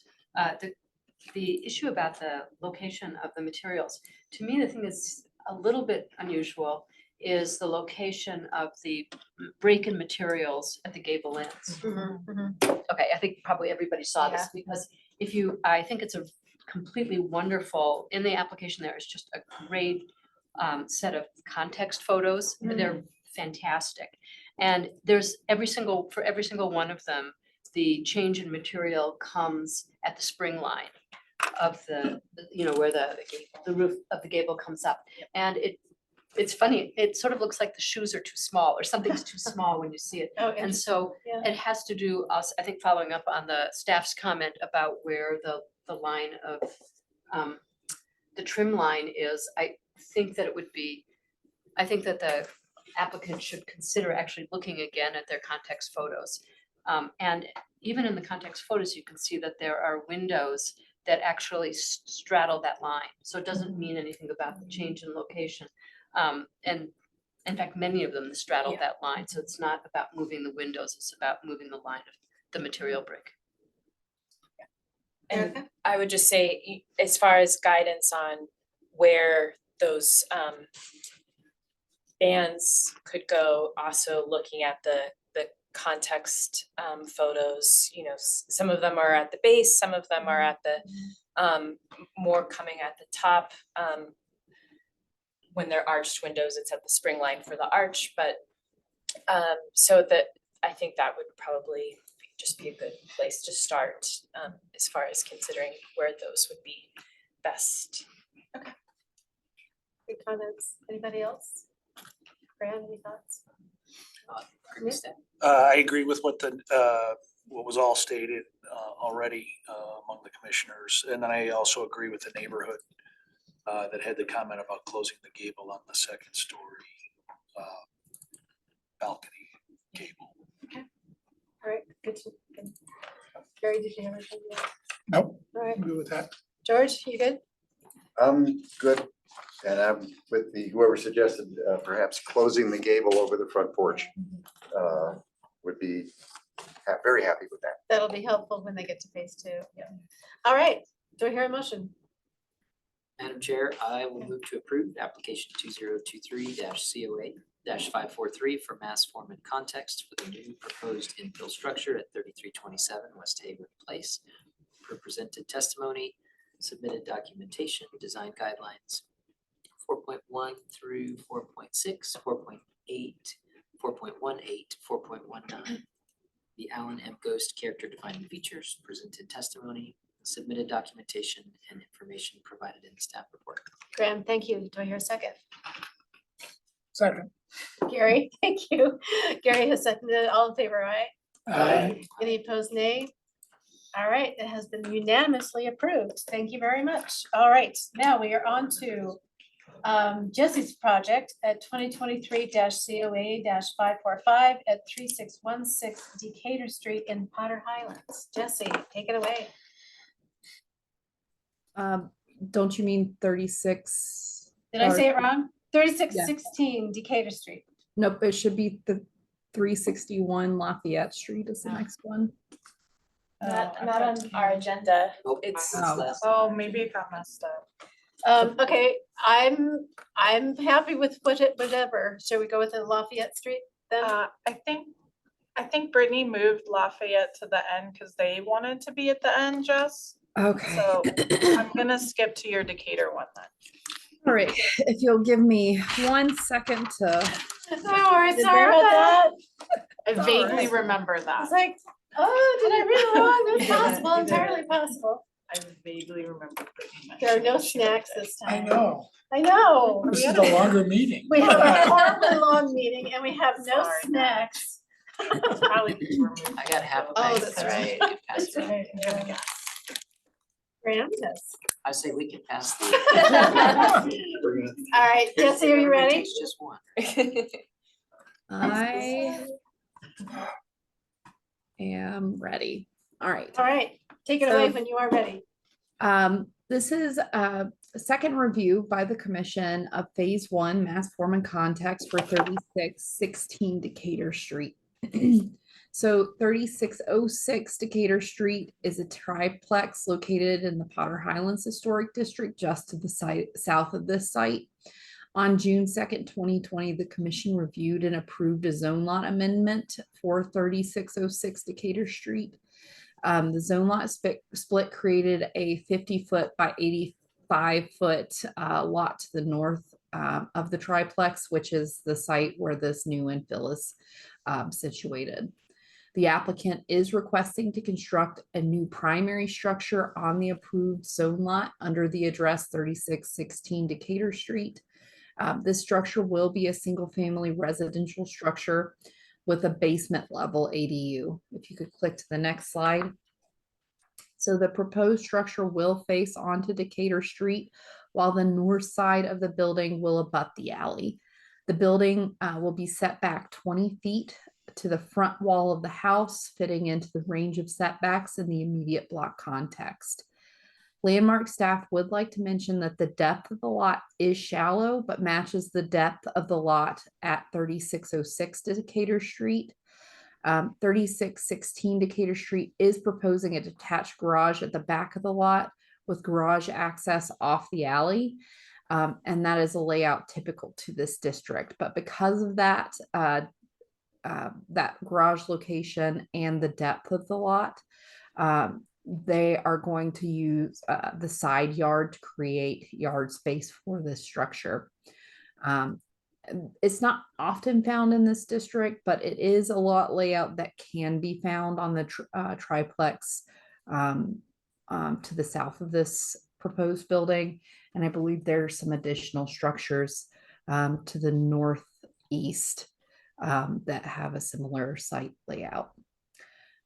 So pictured, next slide, pictured here is the proposed site plan. You can see again that tight lot depth and the location of the garage and that proposed side yard. Can you go to the next slide, please? And then here are the proposed side, or excuse me, floor plans and roof plans. And I'll just give you a second to look at those before we move on to the next slide. All right, next slide. So here are the elevation drawings for the new structure. It will be 22 feet 8 inches wide by 43 feet a ½ inch deep, and will be 25 feet in height, fitting into the range of building footprints and heights found in the immediate block context. The building is designed with a simple rectangular form and symmetrical stacked windows and doors. The building features a raised foundation, flat roof with parapet, and cornice detailing. So during that September 19th, 2023 LPC meeting, the commission did voice concerns with the building's proportions and scale not fitting into the historic context. The applicant has taken steps to adjust the building height from 24 feet to 25 feet, creating more tall, narrow proportions that are typical to the district. Additionally, the applicant has worked on window placement, cornice size, horizontal banding heights, porch roof heights, and has adjusted those so that the building has better balance between the first and second floor and better fits in the historic context. The new building will feature windows with tall, narrow proportions and rhythms typical of the Potter Highlands Historic District. Staff no longer have concerns over the window placement and feel that the applicant has addressed previous concerns over placement at the second floor. The applicant has shifted window location slightly so that they are more balanced between the first and second floor. And staff would like to point out that the applicant is trying to create a more energy efficient design and will be adding awnings over the windows on the south side of the house. Staff feel that the awnings may be okay as this is a new structure. However, they should be minimal in appearance as they are atypical features to this district. And this is something that can be covered more in depth during phase 2 design details. Staff would like to note that the applicant will be adding planter boxes below windows 104A and window 108A. Built-in planter boxes are not found in the district, but may be okay again on this as it is new construction, and they are located on secondary elevations. Additional review of the awnings and planters again will be completed during phase 2 design details. And there are additional photos showing building compatibility with the district. If you want to check your application materials, I didn't include them in this slide presentation to keep it short and sweet for you all. The primary entrance on the building is recessed beneath the front porch, a typical layout for Potter Highlands. The building has additional entrances on the side and back of the building. The entrance on the north side features a door flanked by a window and is capped by a canopy. The entrance on the south side of the building features bifold patio doors. Staff and the commission voiced concerns on the September meeting about the size of the previous porch, especially on the south side of the building. The applicant has listened to the commission's comments and has since revised that porch to be a shallow canopy, matching the canopy on the north side of the building with a small patio or a larger patio below rather. Staff are supportive of the new configuration as is the minimal and does not detract from the primary entrance on the front of the house. And then finally, the house will have a simple door on the back, which wasn't a concern. The applicant is proposing one porch on the front of the house and a deck on the south side of the house. The front porch has a shallow low-hipped roof supported by square columns and has a footprint of 7 feet 2 inches by 22 feet 8 inches and will be approximately 13 feet 6 inches in height. Staff are supportive of the size and scale of the proposed front porch and feel that it aligns nicely with the banding detail on the house. The south elevation has that canopy as mentioned before, and it's approximately 14 feet wide and 3 feet 6 inches deep and 10 feet 10 inches in height. And the canopy on the north side is 9 feet wide by 33 foot 6 inches deep and 10 feet 10 inches in height. And both of these are staff felt are modest in size and don't compete with that front porch. One final element that staff would like to cover on the primary structure is the chimney. In the previous proposal, the applicant designed the chimney base or designed a chimney base composed of brick that extended only partially up the side of the building before converting to an exposed metal flue. The commission expressed concern over the chimney and felt that it was not contextual. The applicant has revised the chimney to be a full height brick chimney that better fits that context that you were requesting them to re-examine. So as noted in the previous design application reviewed by the commission on September 19, the application will require administrative adjustment for the proposed structure. We did meet with the applicant to discuss options for approach for administrative adjustment, and they will be pursuing an alternative administrative adjustment through zoning administration team, and this will not require a Landmark Preservation Commission approval or review. And then finally, and we'll move on to the next slide after this, the applicant is proposing to construct a 1-story flat roof garage at the back of the lot. This garage will be 13 feet 3 inches wide by 30 feet 4 inches in depth and will be 14 feet in height. The garage will have an overhead door that faces onto the alley. The garage placement and access conform to district patterns. However, the footprint is large for a single family structure and appears to be atypical for other single family structures in the district.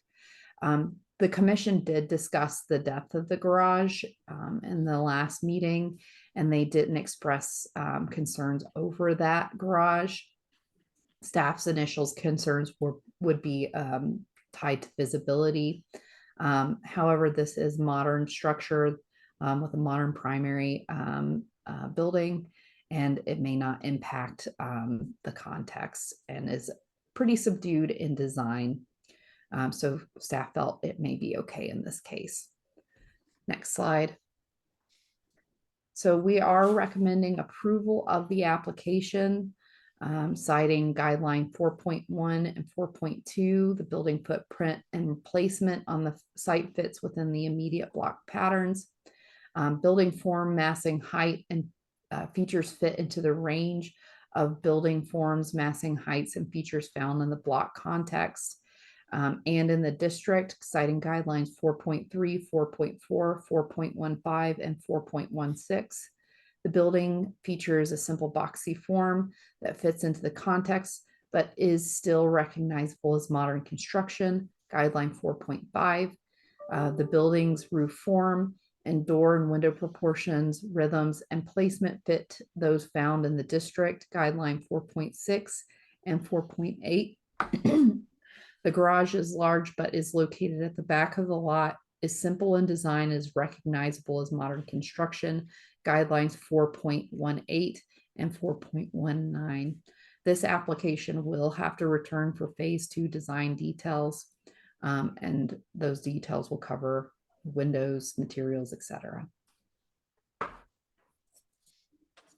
Okay, commissioners, any questions for Jesse?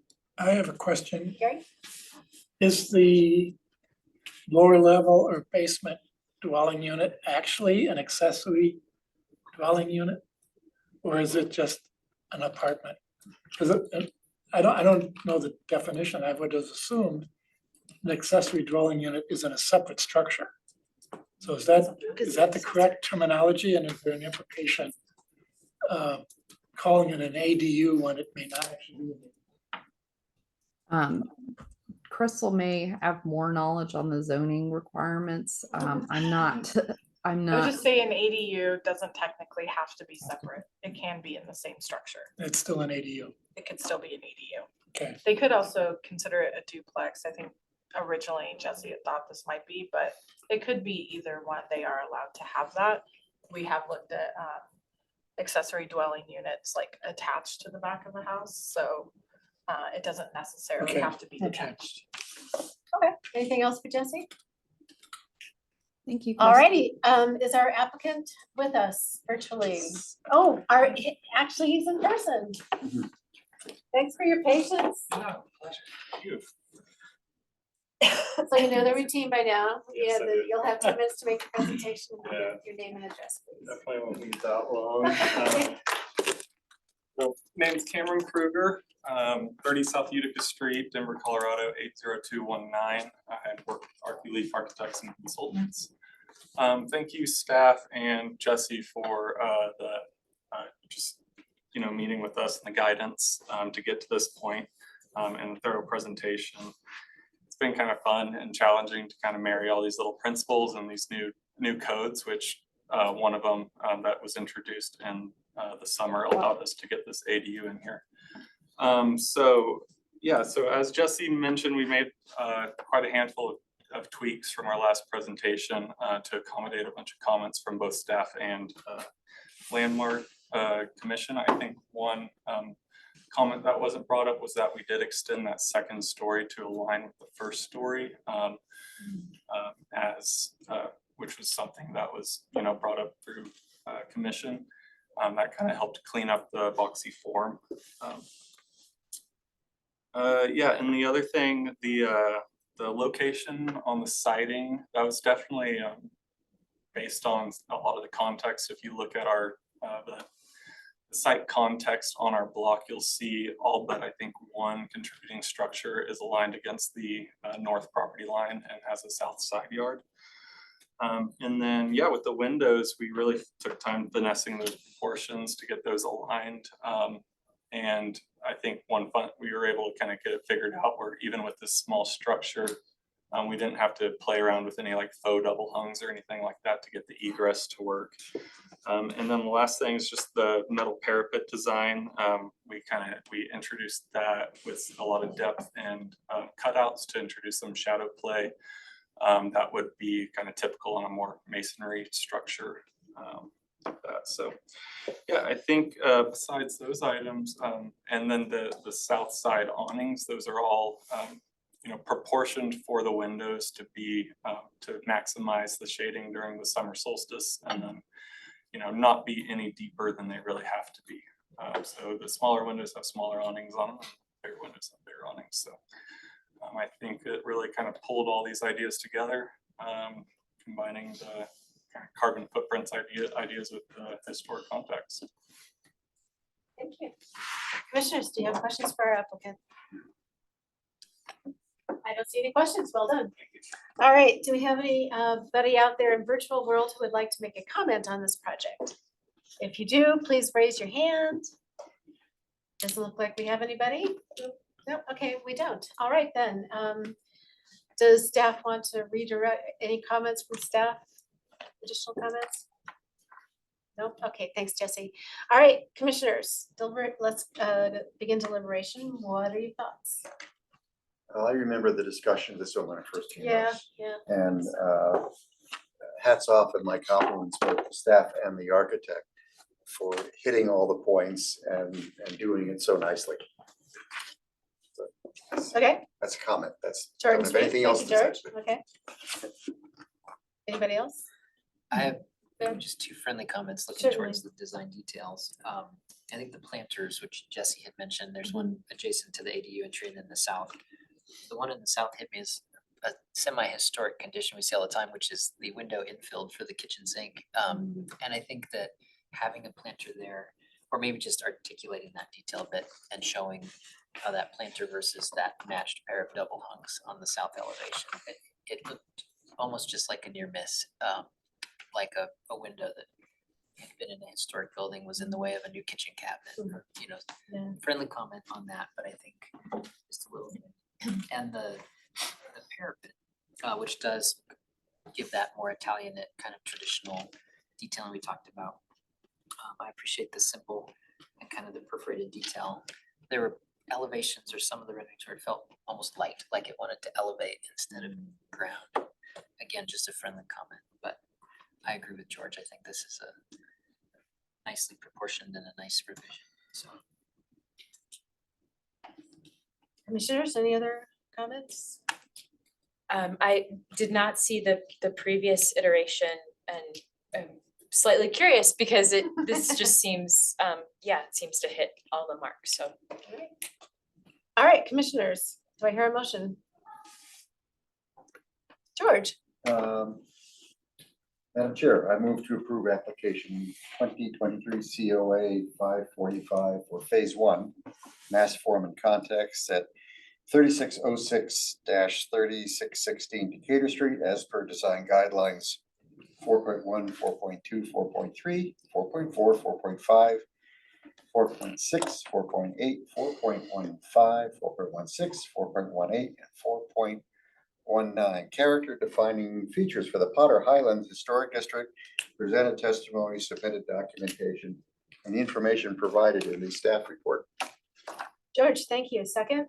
Second. Nick has seconded the, all in favor, aye? Aye. Any opposed, nay? All right, you are unanimously approved for phase 1.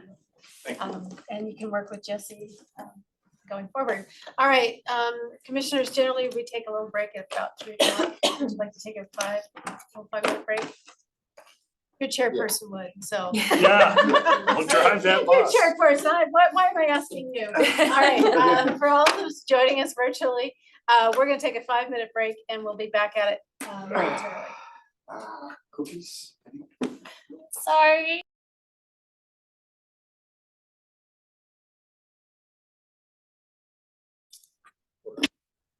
Order, thank you. Sorry about that. Thank you, George. So our next, we have 2 more design review projects. The next is 2023 COA 542 at 222 South Fairfax Street. It is the Amter House, and Jesse is our staff person in charge. All right. Wait, Jesse. Hopefully my voice doesn't go out. At the end of all of this, thank you for hanging in there with me. So this is 222 South Fairfax Street, also known as the Amter House or Amter Residence. It is an individual landmark that was constructed between 1952 and 1953. The applicant is proposing to replace and alter some of the windows and doors, replace cladding and railing materials in kind, and install egress windows on the site. The property has been vacant for a number of years, and the applicant is requesting to restore the building and get it back into use. Next slide. So the applicant documented 23 windows, 6 service doors, and 1 garage overhead door on the building. Windows requested for replacement are in disrepair or missing entirely, according to the photographic material included in the application. And I did a personal site visit to this property and can attest to the windows conditions myself. The doors requested for replacement are also in disrepair and show signs of significant delamination. They're mostly hollow core plywood doors, so they are delaminating. The applicant will be maintaining most of the windows. We'll start on the north side of the house, so they will be maintaining most of the windows on this side of the house. The applicant will be replacing window W8, and they're altering it from a 4-light awning configuration to a 3-light awning configuration, and we'll be replacing W19 and W20 to match the existing configuration.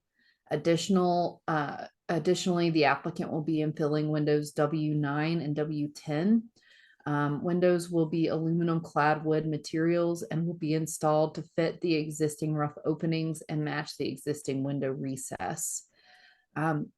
As this is a modern frame structure, staff did have quite a bit of deliberation about what to do with the infill material for windows W9 and W10.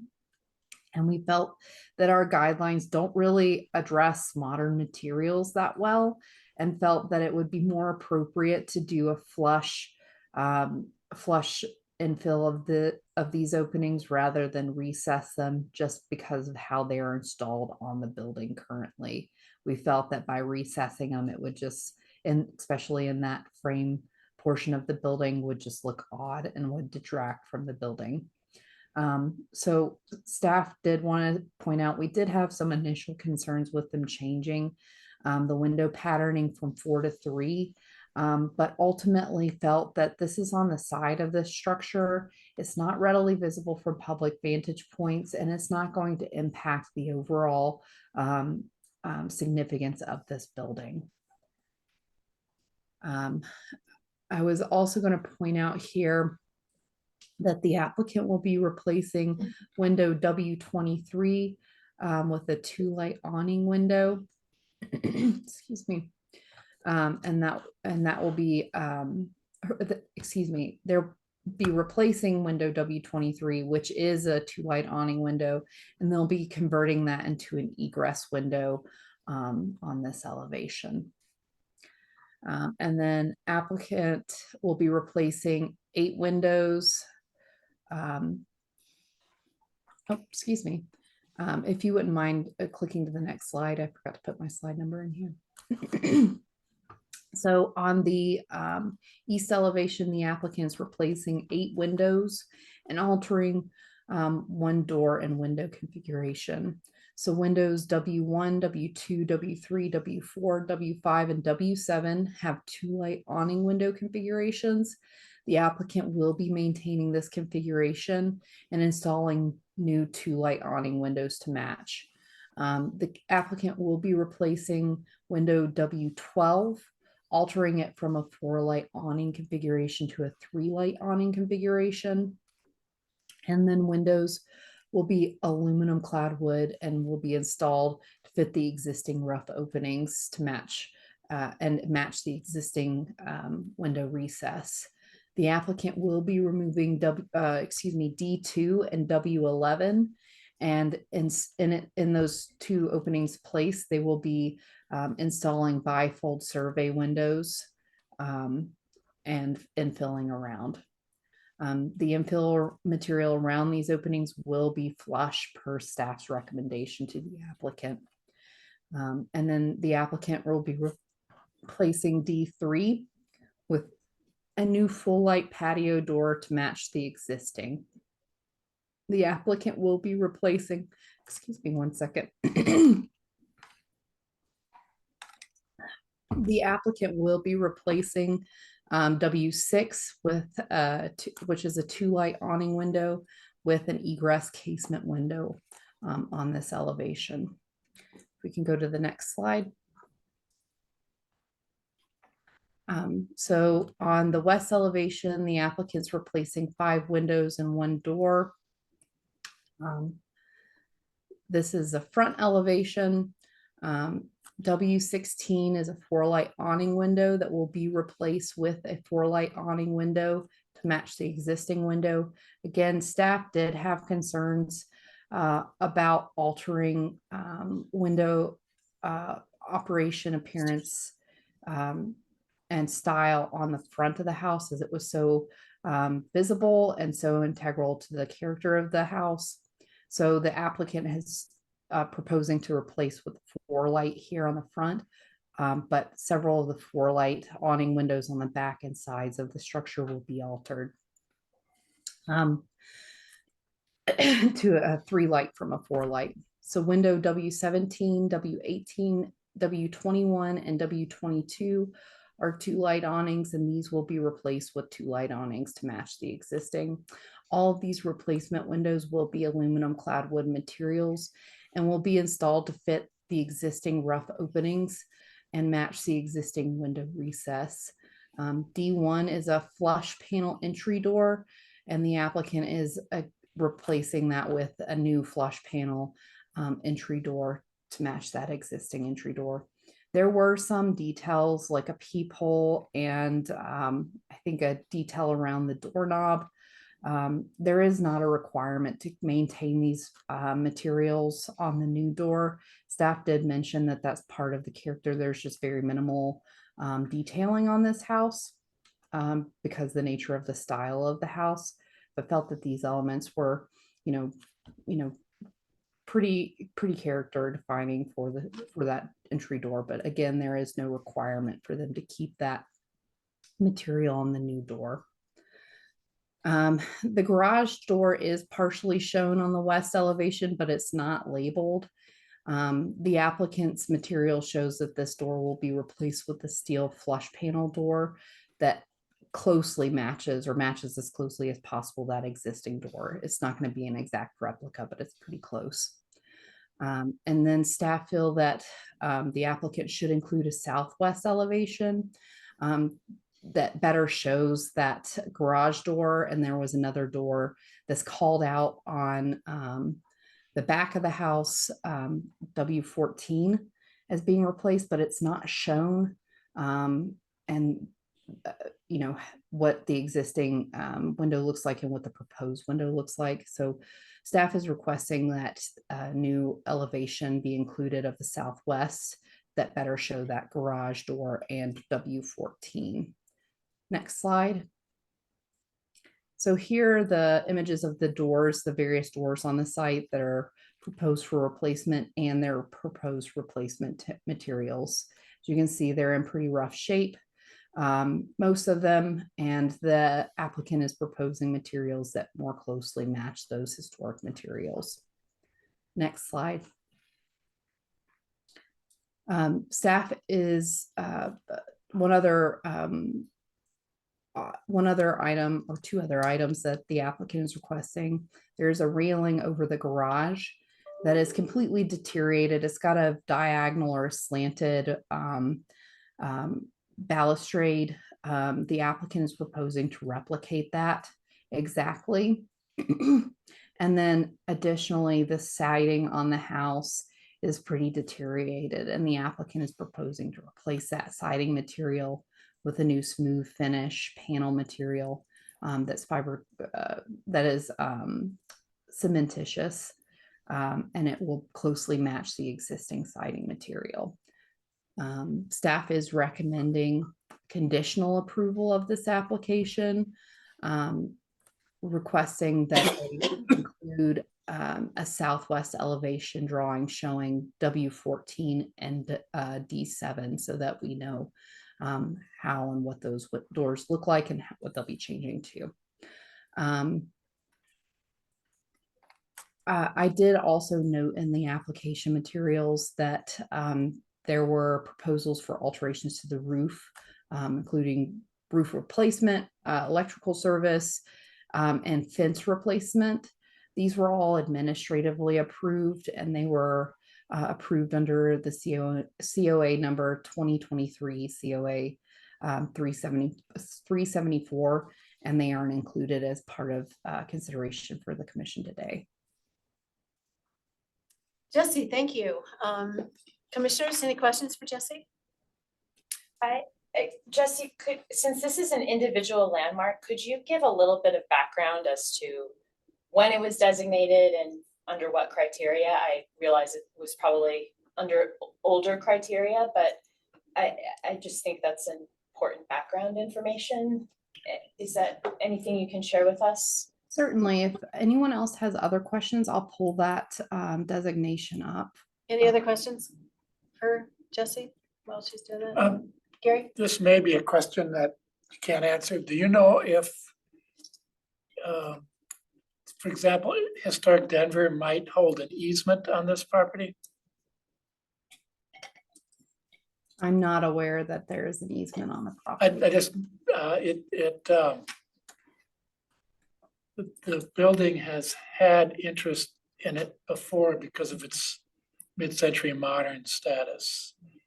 And before there was a local Dakamomo chapter, people who are now associated with that have been publishing material about the importance of this house. And I'm just wondering if there are other people who are interested in what we're going to do today, or if this is flying under the radar.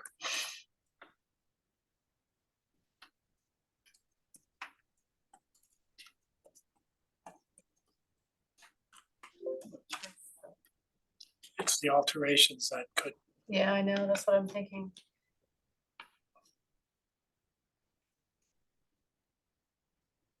Could it be that we don't?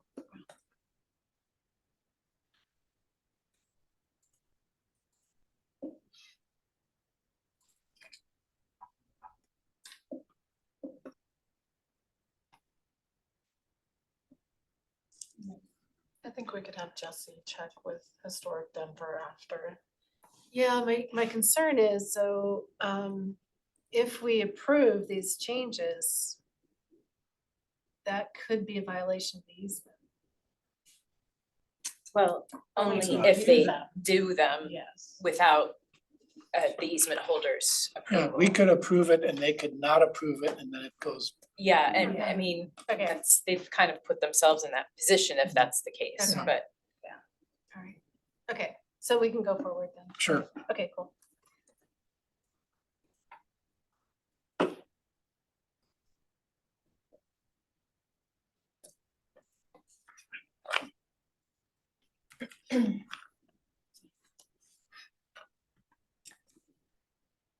Well, guys, my computer is frozen. I'm doing my best to search for this. It is not right on top here. you know, It's not. I would just listed. like, Historic Denver's website for the record. okay. It is. It is not. Oh, it is not? Okay. You know, I would just like to say that I think for individual landmarks, we should have this information kind of upfront. I think it's important because of, you know, just understanding like what made this building kind of rise to the level of individual landmark. I think in this case, this is a fairly small scope and impact. So I'm fine to kind of move forward, and if Jesse has more info to share after the applicant presentation, I'm comfortable with that. Yeah, we might have to do that. I don't want to delay things, but Jesse, we're gonna go ahead and go forward. Go ahead. I'm sorry, I guess I would follow up and ask the question, not out of any knowledge, because one of my concerns is, what if the windows were the reason it was? I mean, that is why I want to know that. Yeah, but- because all of those reduced windows and Awning things, windows? yeah, Yeah, the that awning was the windows, reason. yeah, and the number of the lights. I have the designation pulled up, so if you guys just wanna. Okay, good. Yeah, I think Sure. Jesse was trying to Thank get you, that. Crystal. Yeah, Jesse's My froze. screen's frozen, so. Well, Because of course it did today. it's on the screen here. No, I can't read that. Yeah. Even with my glasses.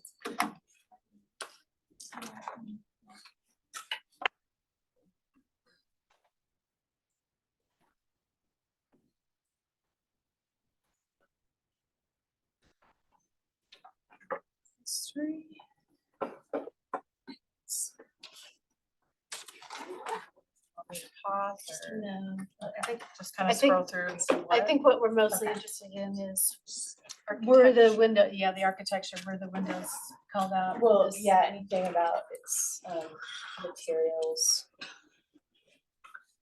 Natural exterior building materials.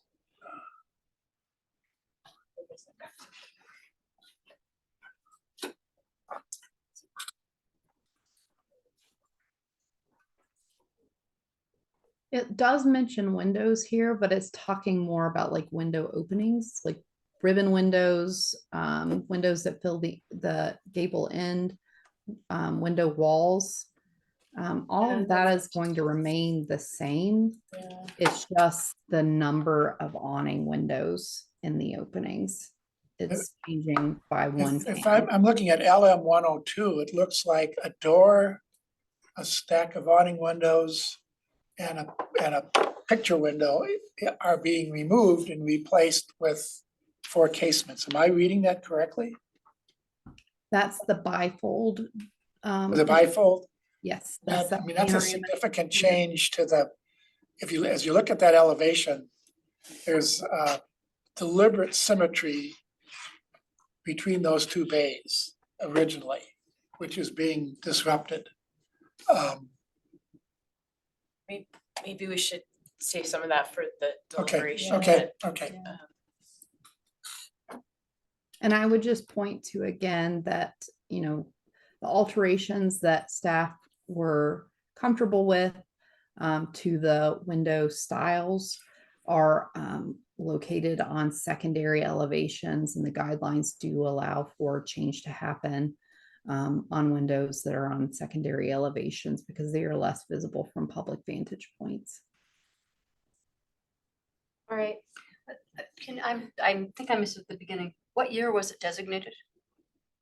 2009, I think it said. 2009. 9. Yeah, thank you. And does it say who the applicant was? I'm just, It was, I believe it was the daughter. was the daughter? Excellent. The Okay. original. Right, got it. Thank you. All right. Okay, anything else for Jesse in the interest of moving on? Okay.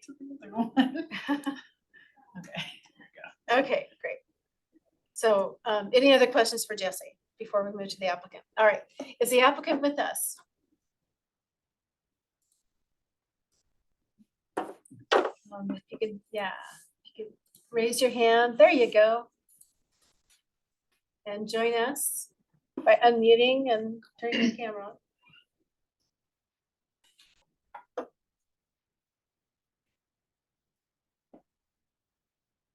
There you are. Hi. Can you hear us and can we hear you? We cannot hear you. Just, yeah, if you can unmute, maybe that's all there is to it.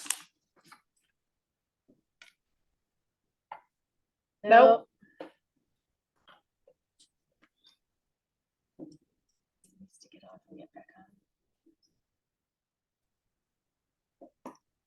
No, still not working.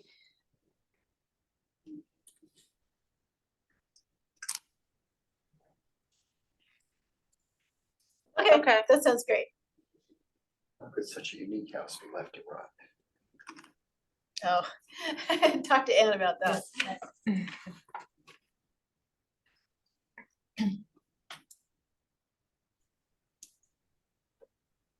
While James is working on unmuting, I was gonna say this has been a violation project for a couple of years that I've been working on. There was a previous owner that wanted to make significant changes to the structure, entrance, cladding, windows, etc. And basically gutted this house. And the new property owners are wanting to restore as much of that as possible based off of photos that they've found. So it's still showing that you're muted. He's calling. He's on the calling phone. in. He's trying. Yeah. Do you want to show the number again? I don't have control over that. James, show the number again if you don't mind. I don't know where it calls. 72092. Let me check the website.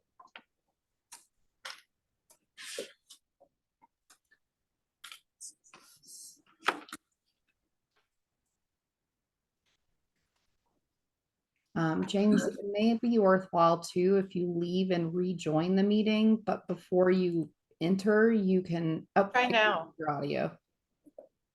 No. So it may be worthwhile to leave and rejoin the meeting, but before you fully join, you can test your sound settings, your audio settings, and make sure that they're going to the correct mic and speaker. Called the correct phone number, but I don't know if he was putting in the code. Did you put in the webinar code, James? Okay, he says he did. I'm not showing he's not muted. Can he join on his phone, does it? Oh, it looks like he might have just. Yeah.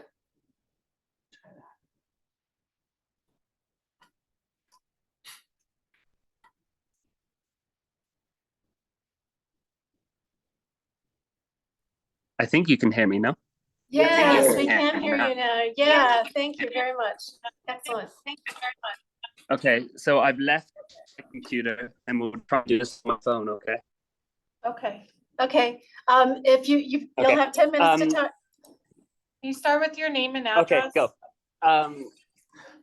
Yeah, so James Hogden, Odd Shop, 2500 Walnut Street, Unit 401.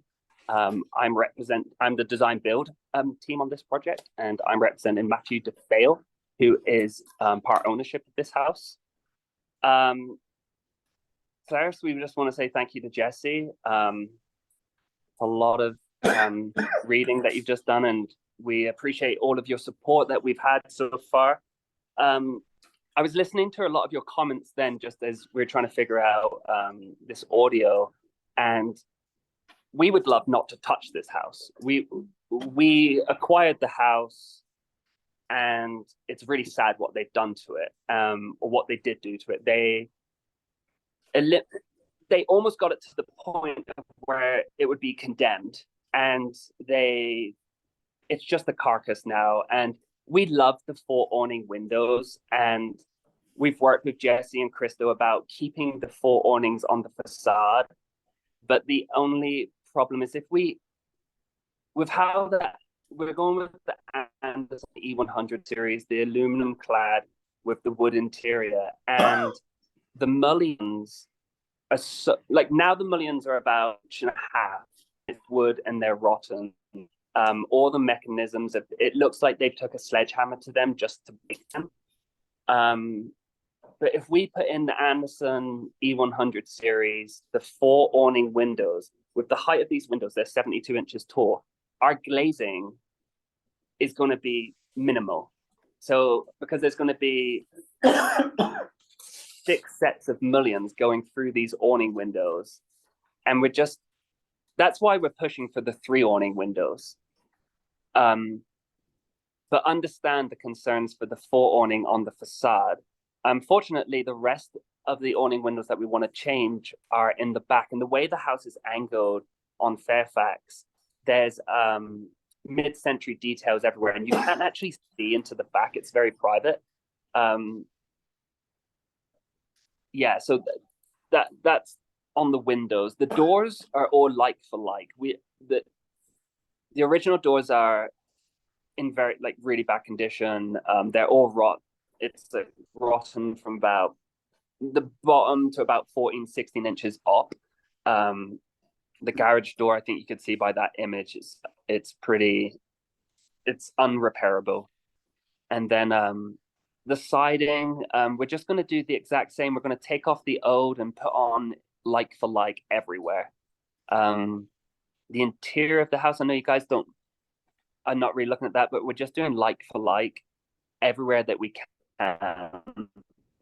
The only reason that we're going to be putting the egress windows in the basement is just to follow to code. Our architect, Jose Underaga, has put into the 2 casement windows, and they are at garden level in the rear of the property.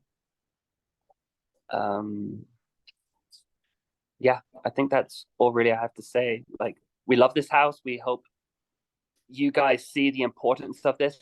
We've come across so many things that we've done a lot of Victorians, and now that we get a landmark mid-century, it's kind of cool to set these precedents and like have these discussions with you about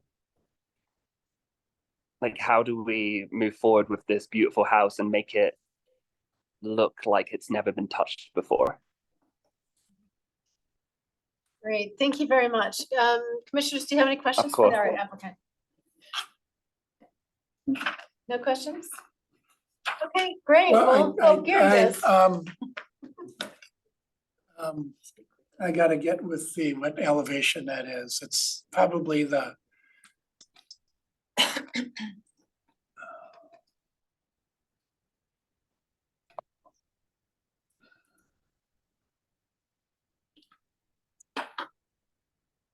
it's listed as the east elevation, where a door, a stack of 4 awning windows, and an adjacent picture window are being replaced with that, it's called the new survey window. That's due to a change in the interior layout of the house? Could you talk about that a little bit? You know, how visible is it from the public right of way, and why are those changes being proposed? Yeah, so that would be in the back of the kitchen, and we're proposing putting so the previous owners, they knocked down two major walls inside this kitchen. I think their plan was to let the ceiling drop in that winter. And the way that we've designed it now would be a beam going across and then keeping it all open. And where that new window that you see, that's the kitchen sink would be in that window. Because originally the sink would have been back about 6 foot behind a partition wall. This is completely private. It's underneath a 14-foot awning. And then it looks out onto conifer trees. So no one can actually see into this part of the house. And that's why I think this is a part where we can make it up to date and make the inside outside living a little bit better, a little bit just it's just so dated.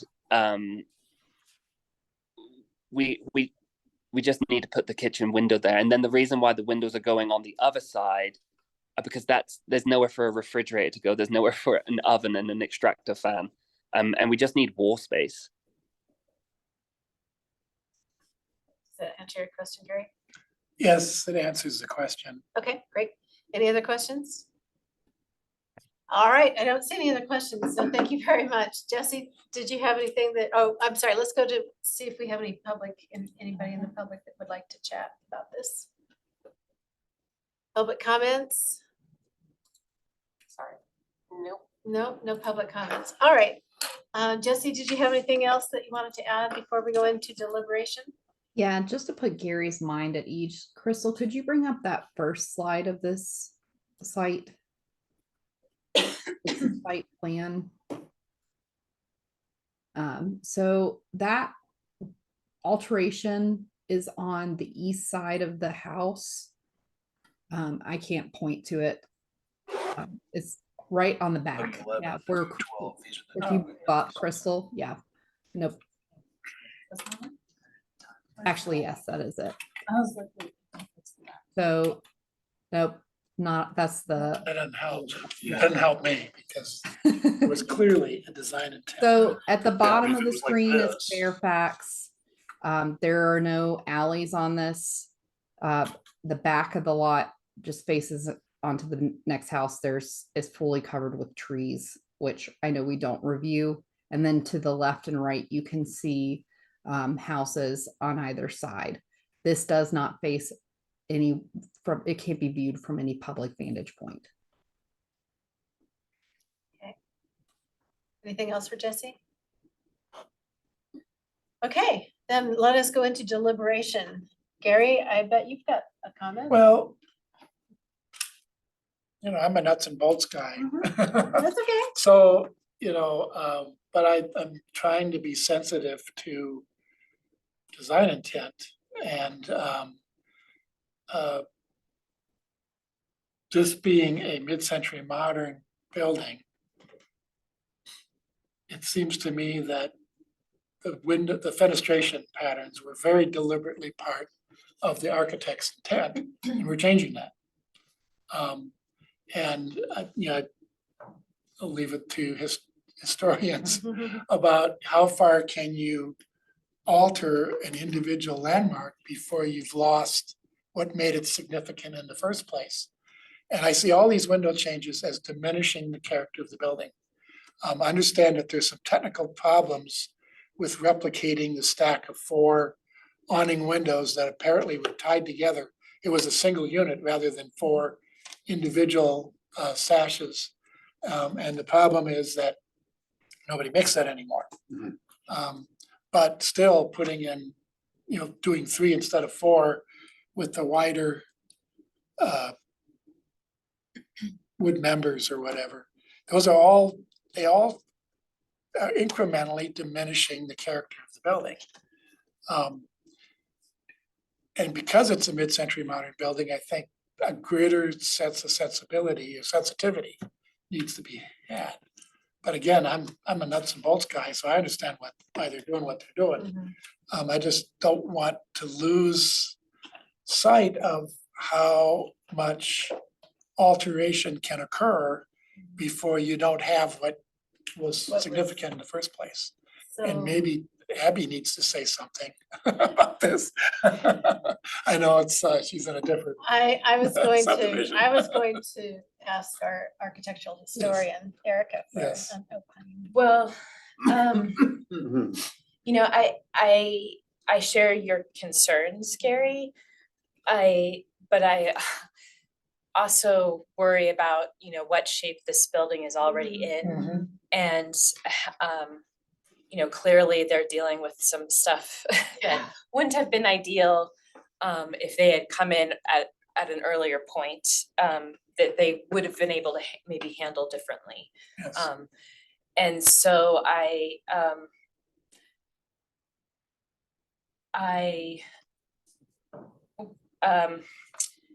guess trying to balance the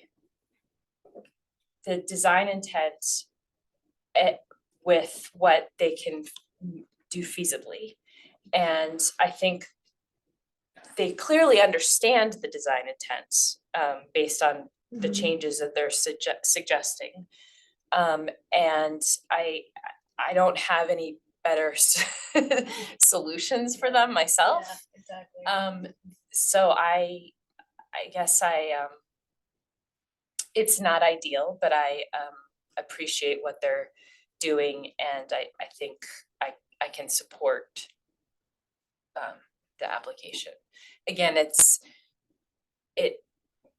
I go back to, we've also approved like demolishing historic garages that are associated with individual landmarks that I had Yeah. real issues with, but you know, it was just practically better.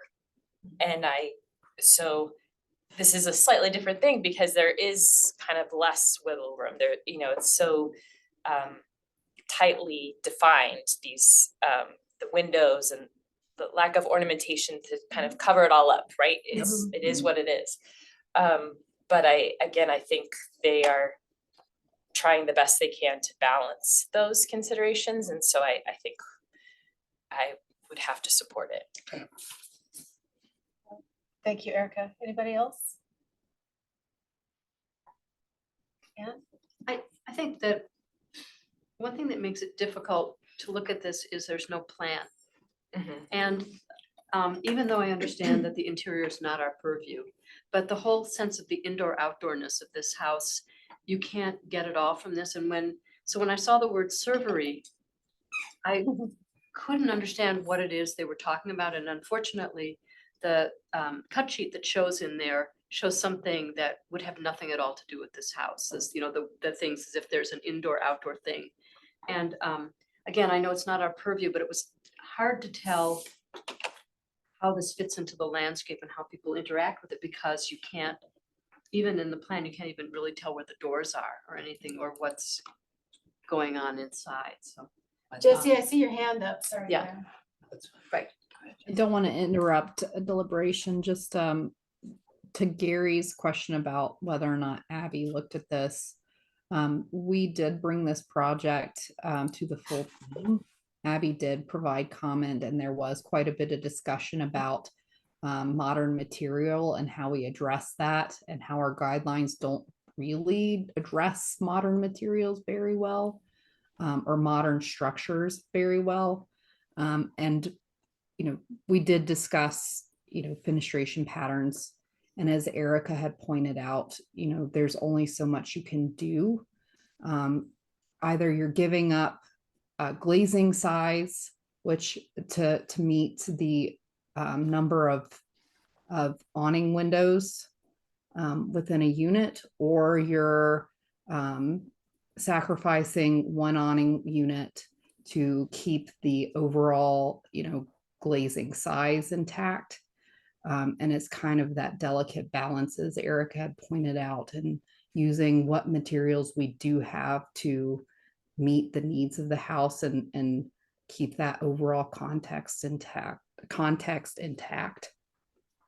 Thanks, Jesse. Graham? I was just, Anne, you mentioned not much of a plan. I feel like looking at was it LN 108? That kind of shows where the actual wall versus the roof, that was hard for me to follow initially too. So LM 108, which was, 108, maybe I just missed it. well, it doesn't actually have a plan, but it shows this kind of double step and the setback and that big covered patio, which I feel like is the context we've been talking about, but not really seeing. Mm. So I just wanted to point that out for, it kind of has that symmetrical step where I think these two pairs of matching doors and windows are sitting, right? If I'm reading that right, maybe that's something. So seeing that kind of and visualizing, agreeing that it's very much back facade, but I think it reinforces Gary's symmetry comment as well.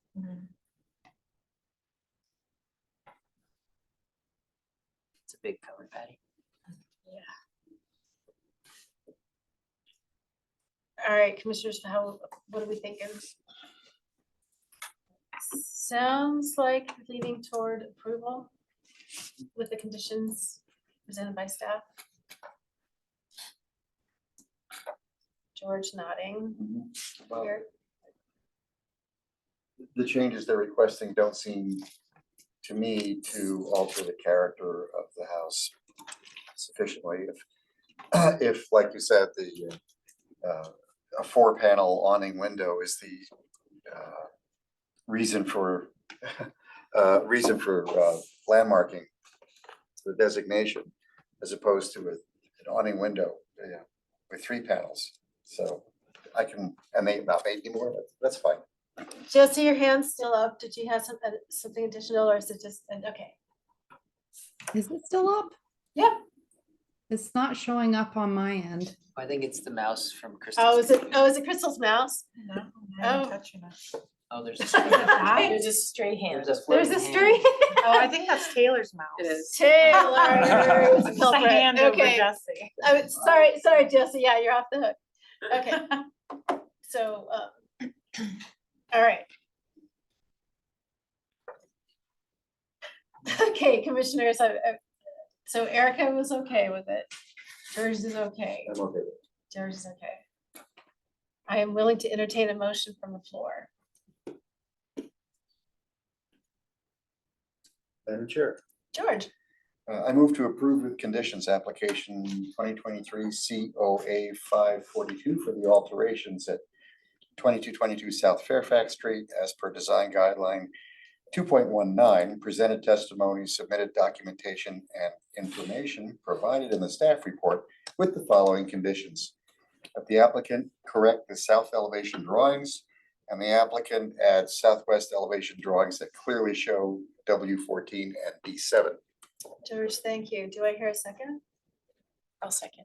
Erica has seconded it. All right, let's go take a vote then. All in favor, aye. Aye. Opposed, nay? Nay. Nay. One. Anybody abstain?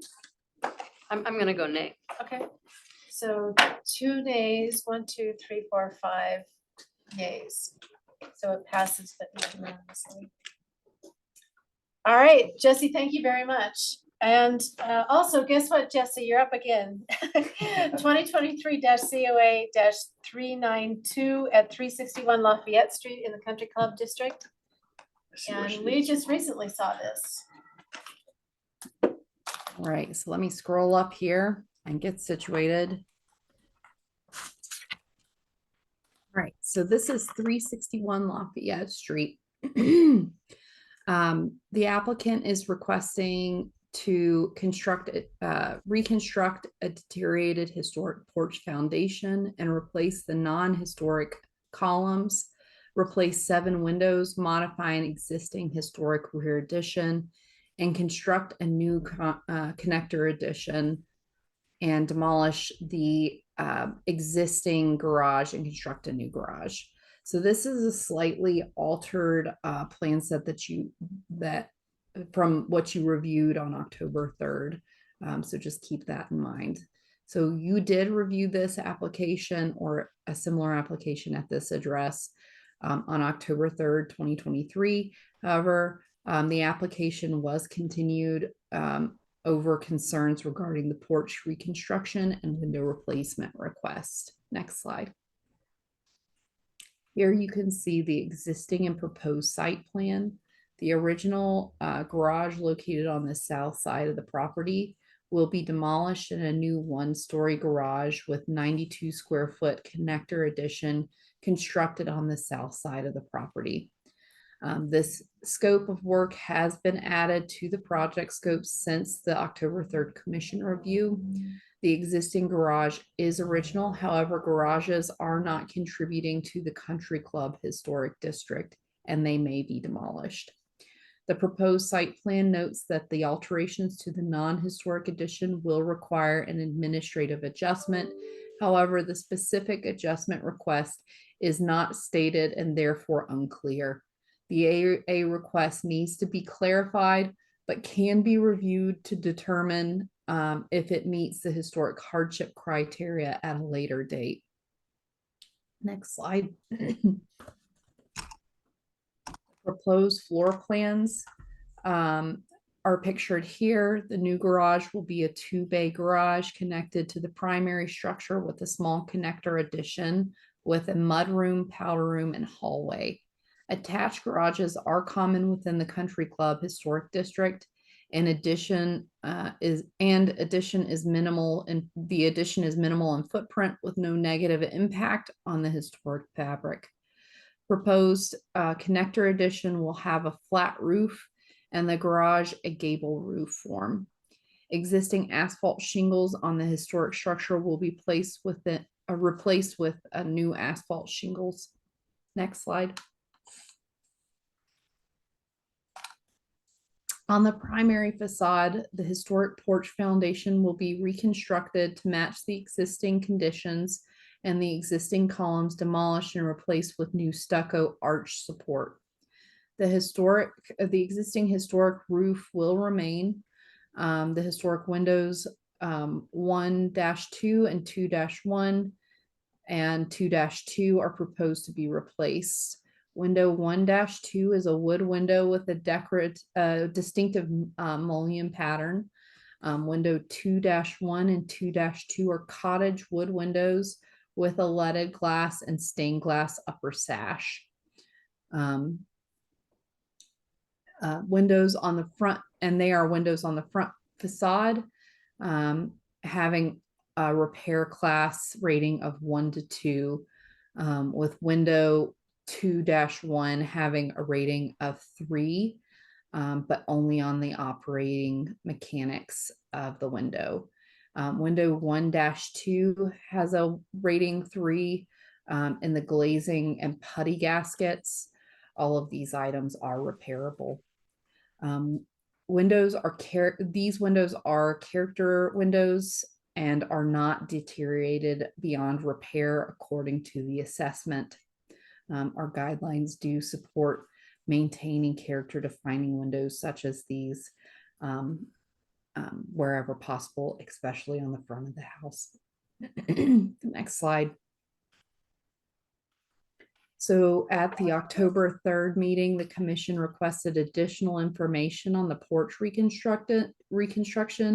The applicant has provided detailed sections indicating the porch foundation will be reconstructed with salvaged brick and stone. The new arch porch roof support will be stucco with an 11-inch profile. Next slide, please. The design of the porch is based on images for Mission Revival style homes found in a field guide for American houses and surrounding historic contexts as pictured here. Next slide. So on the south elevation, the applicant will replace historic windows 2-4 with a new egress window. This window is in good condition. However, it is the only window in a second floor bedroom. Non-historic windows 1-3 and 1-4 will be replaced with aluminum clad wood windows to fit the openings. In the October 3rd submittal outlined in orange, the applicant originally proposed to enlarge these two openings. However, the commission felt that the opening sizes contributed to the historic character of the home. An existing window on the ground floor will be infilled and 2 new arched openings constructed. This was part of the October 3rd project scope. On the non-historic addition, the engaged side porch will be enclosed and new window openings added. In response to public comment from October 3rd, the second floor windows have been repositioned and scaled down in proportion. The existing non-historic addition connector addition and garage will be clad in stucco. The new deck will be constructed. I have no idea what she meant there. There will be a new constructed deck shown here. And we can move to the next slide. On the north elevation, historic windows 2-14 will be replaced. This window is a simple 1/1 window that is in repairable condition. This window should not be replaced. An existing infilled opening will be reopened and new 1/1 wood windows installed. On the non-historic addition, new openings will be introduced on the ground floor. In response to public comment from October 3rd meeting, the second floor windows proposed for the non-historic addition have been eliminated from the project scope. Next slide. So window openings on the non-historic addition will be reconfigured and will have new stucco sill. I think she meant sill, not still. Windows were originally proposed to be casement windows, but have been modified to be double hung windows. New light fixtures are proposed around the home at the entry doors, around the new deck, and at the garage doors. Fixtures are simple in design and contemporary in nature. However, Landmark staff have been informed that fixtures of this style do not likely meet the zoning code requirements for full cutoff fixtures, as the light bulb is visible through the glass of this fixture. Staff would recommend a full cutoff fixture be selected, one in which only provides downlights and the bulb is not visible through the glass fixture. The rear deck will have steel railings as shown here. Staff are recommending conditional approval of the project as salvage materials will be used to reconstruct porch foundation, and post-construction is based on historic precedent, but simple in design, citing guidelines 2.1 and 2.37. Historic window 1-2, 2-1, 2-2, and 2-14 are in repairable condition and should not be replaced. Proposed addition modifications are compatible with the Country Club design guidelines for additions and general guidelines for additions. So the suggested motion, if that was not clear, is move to approve with conditions the application for the porch reconstruction modification, the window and door alterations, the addition alterations, garage demolition, new garage and connector addition, and new roofing at 361 Lafayette Street per Country Club design guidelines B2, B7, E1, E2, F3 design guidelines 2.1, 2.14, 2.20, 2.37, 2.39, 3.1, 3.3 through 3.7, 4.18 through 4.20, and character defining features with the following 2 conditions. Do not replace the 5 historic windows in repairable conditions, 3 on the front facade and 2 on the side interior facade per guideline 2.16. And select a light fixture that meets zoning code requirements for a full cutoff fixture per guideline 5.18. Jesse, thanks. Commissioners, questions for Jesse? I have a question about the administrative. Yeah, I adjustment. was gonna ask that as well. okay. Yeah, I was unclear. I know that you said that we're not considering it, but do you have any idea what the nature of it is? And is it the chimneys? No, yeah, what is it? So that's why we need clarification in the application. We can't grant an AA unless we know we're granting what we're granting the AA for, and that's just not clearly shown in this application. So we're requesting that additional information be provided. We So, did- Just Crystal, to go ahead. clarify, if you look at the screen here, there's like an open second story porch on the rear. And so with their new proposal, they want to close it, which would encroach into that rear 35. So we believe that's what it's for. However, with administrative adjustments at this time, we've been working with zoning administration to request that they submit to them first. And we have very clear letter and request on how it's an adverse impact to the zoning code to meet that requirement, and that has not been provided, so that's why we took it off the table here. And so basically Brittany has told the applicant that they can come back for that at a later date to ask it from us. There may be other avenues through zoning administration, like one of Jesse's earlier projects. They can also look at neighborhood compatibility or other AA paths that don't require landmark.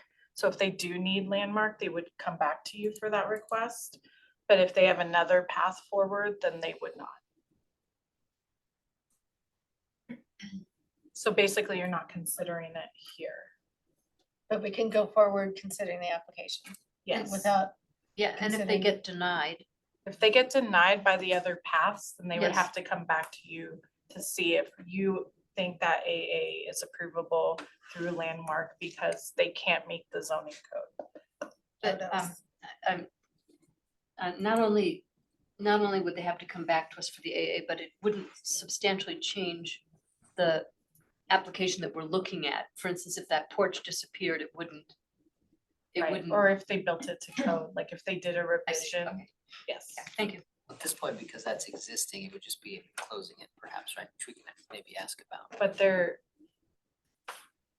impacting the code more by enclosing it. Like what's there now was okay then, but Right. now it's different. So we'd have to stay open if we didn't.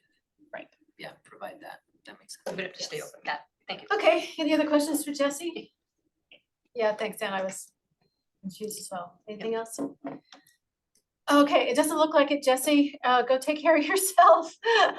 We'll have to hang out and listen. to Yeah, no, you everybody. can hang out, that's for sure, but you won't have to talk. Is our applicant with us?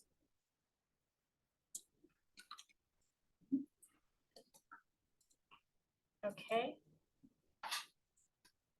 So applicant, when you're ready, you'll have 10 minutes.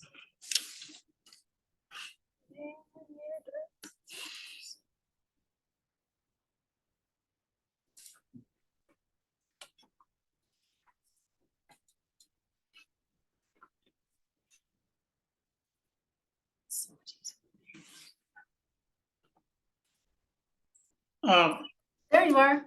Okay. We don't see your picture. Is your camera on? It will be in a second. Oh, there you go. There you go. Okay, great. This is, Yeah, just half a second. We're working on the Okay. clock. Okay.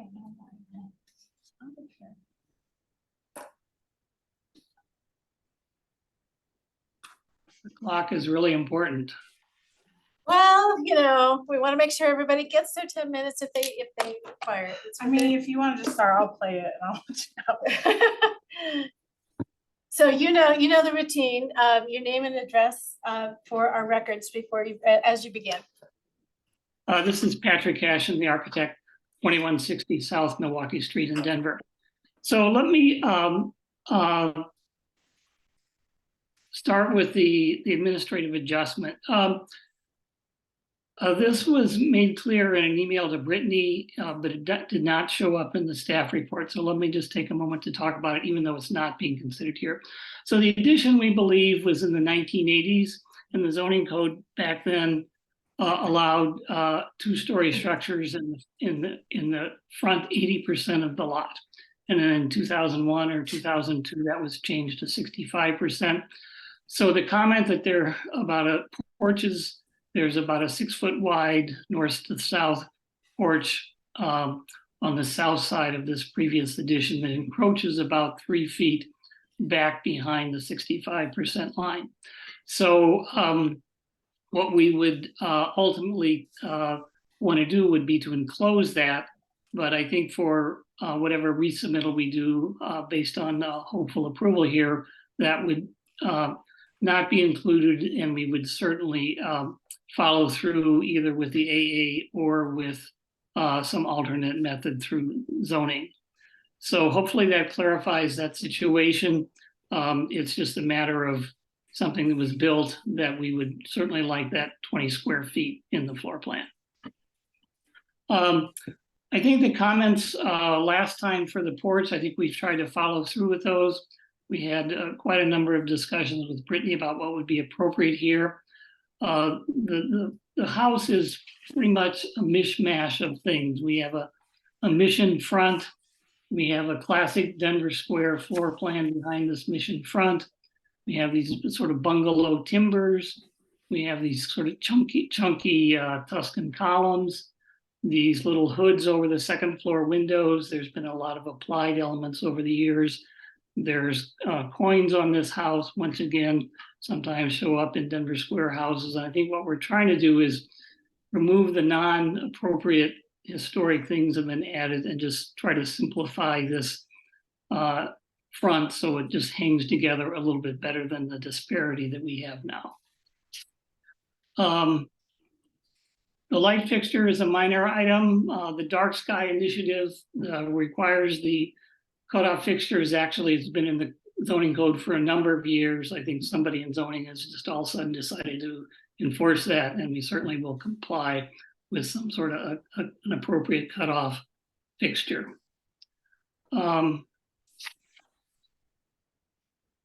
think the comments on the windows are agreeable. And I think the only, let me just take a look at the staff report real quick. F3, which talks about the windows being inset 1 inch. We've taken a look at that from a construction standpoint. I think we will probably be more likely to get to the 2 inches that you've mentioned here. I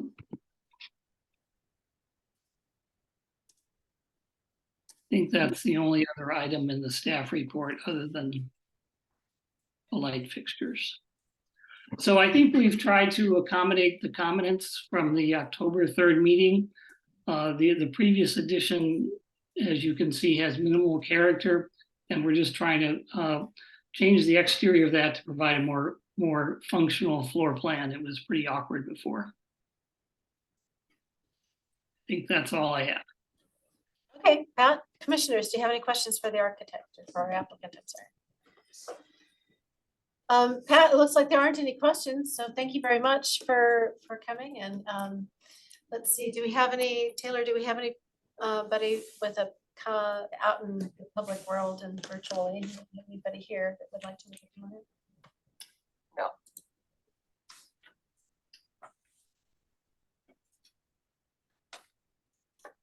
Nobody? Nope. All right, okay. Thank you very much. Jesse, did you have any comments before we go into deliberation? I do not. Thank you. All right, commissioners, deliberation. What are your thoughts?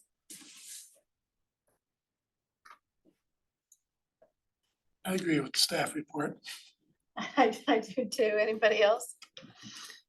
You know, the previous application, I had concerns that they call for rebuilding the porch walls, but I don't feel, I thought I had asked for more detail or, to make explicit that they needed to rebuild it per existing conditions, like the alternating courses, projecting or being flush. And I would like to have that as a condition.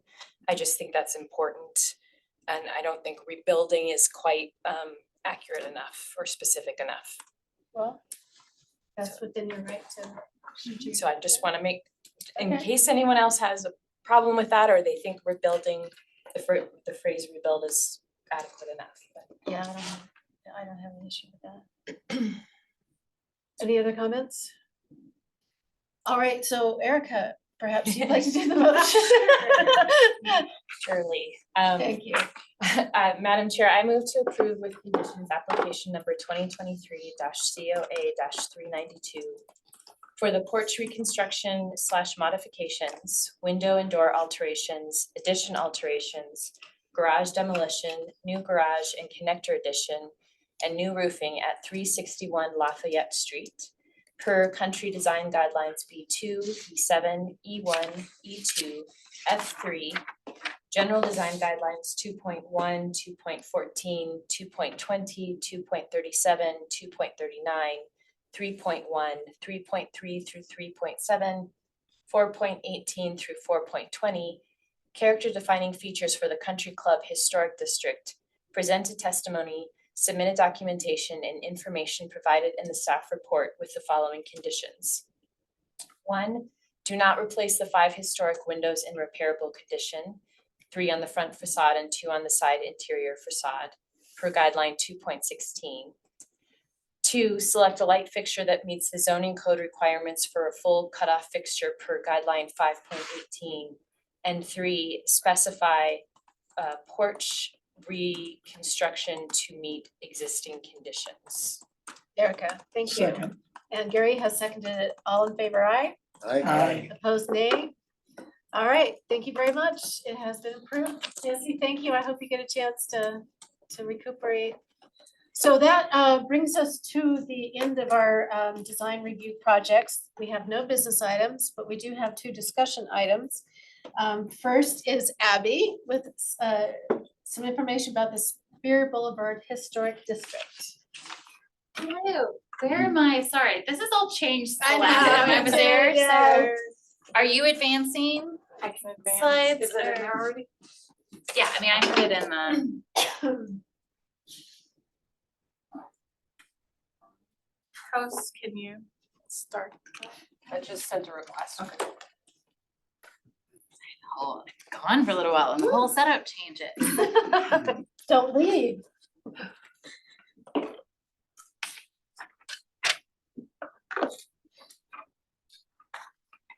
Okay, well, hello, everyone.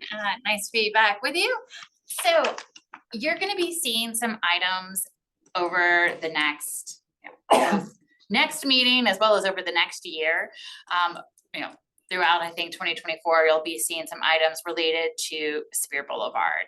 Since Spear Boulevard is a historic district that the LPC has not reviewed anything within for several decades, I thought it would be helpful to give some background so that you're familiar with the district and familiar with its design guidelines, because it does have its own design guidelines that were approved at the same time the designation was done. So I thought it would be really helpful for you to have that background before you start, seeing proposals. So next slide, Crystal. So 2 things that are going on at the moment. The city is leading a kind of vision study for Cherry Creek and Spear Boulevard. There's currently a consultant working on that. And kind of big picture is looking at the environment, looking at the health of the creek and how that might be adapted, looking at public spaces, recreation and culture. Definitely the overall vision is looking at connectivity to make it both kind of Cherry Creek to be more of a destination to go to, so how the park spaces could be improved, but also looking at connections across into our area so that it's more of a welcoming place to cross through and not so much of a barrier between neighborhoods. So if you're interested in learning more about that, there is a page on our website and there is an open house coming up next week.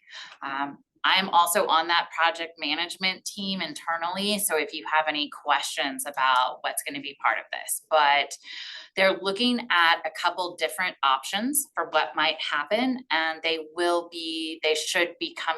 consultant team should be coming to the commission in the next month or 2 as well to discuss kind of as they have been trying to narrow down various options for kind of proposals of what might be done along Cherry Creek and the Boulevard, they, you know, are planning, we're still working out the date, but planning to come to the commission to talk with you about those. Next slide. Then Cronky Sports Entertainment also has a whole plan for the redevelopment around Ball Arena. So you can see here, looking at really redeveloping what's currently parking lots into new construction and park spaces. They are going to be going to city council for rezoning to get a lot of this rezoned for this new development. Not part of the rezoning, but also part of this proposal is the construction of a new pedestrian bridge that would link Lodo to Ball Arena. And they are going to be coming to LPC at your next meeting for a discussion item to talk about their ideas for a pedestrian bridge to link Lodo with the Ball Arena site. Next slide. Okay, so that's kind of background of why I'm coming to you, what's going to be coming forward and what you're going to be seeing. So just a little bit about the designations. So Spear Boulevard is a Denver Landmark Historic District, and Spear Boulevard is also part of a National Register district, but they have different boundaries and different periods of significance, so it can be a little bit confusing. So Denver Parks and Parkway System was listed in the National Register in 1986 and includes 16 parkways and 15 parks. It has a period of significance of 1906 to 1929. And it includes other sections of Spear, but did not include the downtown section of Spear because it was largely developed in the 1930s, which was after the period of significance of this National Register district. Spear Boulevard was designated independently as a local district in 1988. And it has a broader period of significance that extends from 1904 to 1957. And so it does include the downtown portion in that designation. And so the Denver Landmark Spear Boulevard District extends from First Avenue to up to Irving Street and includes the whole downtown portion. Most other Denver parkways were not designated as local districts until 1997. So Spear was the first of our parkway districts designated as a local landmark, kind of considered the most, you know, kind of the original, the most significant, and was the first one that was designated. Next slide. So for anything that comes forward for your landmark review, you would have the designation application, the ordinance, and then the Spear Boulevard Cherry Creek Parkway Urban Design Guidelines. So those three items were in your packet. As is typical for designations done in 1988, there's not a whole lot of information in the designation. But the ordinance and these guidelines actually provide quite a bit more. So these guidelines were developed in conjunction with the designation and were adopted by LPC in 1988. And then of course, you know, there's always our general design guidelines as well that kind of provide overarching, you know, kind of basis for review. Next slide. So I also want to talk just a little bit about boundaries because they're a little weird here. The boundary for the Spear Boulevard Historic District gets really skinny right next to Lodo. And at this area, like the creek and part of it is actually included in the Lodo district rather than the Spear Boulevard district. So there's likely to be some work coming forward that is going to be located both within the Lodo district and within the Spear district. And so in that case, LPC will be reviewing just the portion that falls within the Spear district, and the LDDRC will be reviewing the portion within the lower downtown historic district. Next slide. So your reviews will be limited, you know, in this case, you know, to the individual boundaries there of the district and the different commissions. Next slide. So just a little bit kind of overview from the ordinance. So the ordinance said kind of key things to think about is that the commission will determine the continuity, compatibility, and appropriateness of any new construction, and the district as a whole and open spaces within the district. And the ordinance particularly calls out as important the materials, and the continuity and compatibility, of kind of the whole Cherry Creek, and Spear, kind of the whole, whole thing. So it, specifically does call out, such things as paving, landscaping, lighting, bridges, and signage being significant. Next slide. Wanted to mention briefly the issue of contributing status. So when the designation was done, the ordinance doesn't, neither the designation nor the ordinance gives any, contributing or non-contributing. So when it was designated, the entire, all of the district from Irving to First was considered as contributing. There was a cultural landscape assessment that was done in 2012, and it recommended that the downtown portion was non-contributing due to alterations that had been some reconfiguration of the roadway that had been done. So it may likely come before you in the future that there may be elements, particularly, kind of if they're looking at redoing portions of the creek and the roadways, you may have some requests for determinations of contributing or non-contributing status to look at in the future. But just remember that even if you decide that you agree with this, kind of cultural landscape assessment, and you determine that all of the downtown section is non-contributing, that any work within this area, would still be reviewed by the commission for compatibility, with the overall character of the district. Next slide.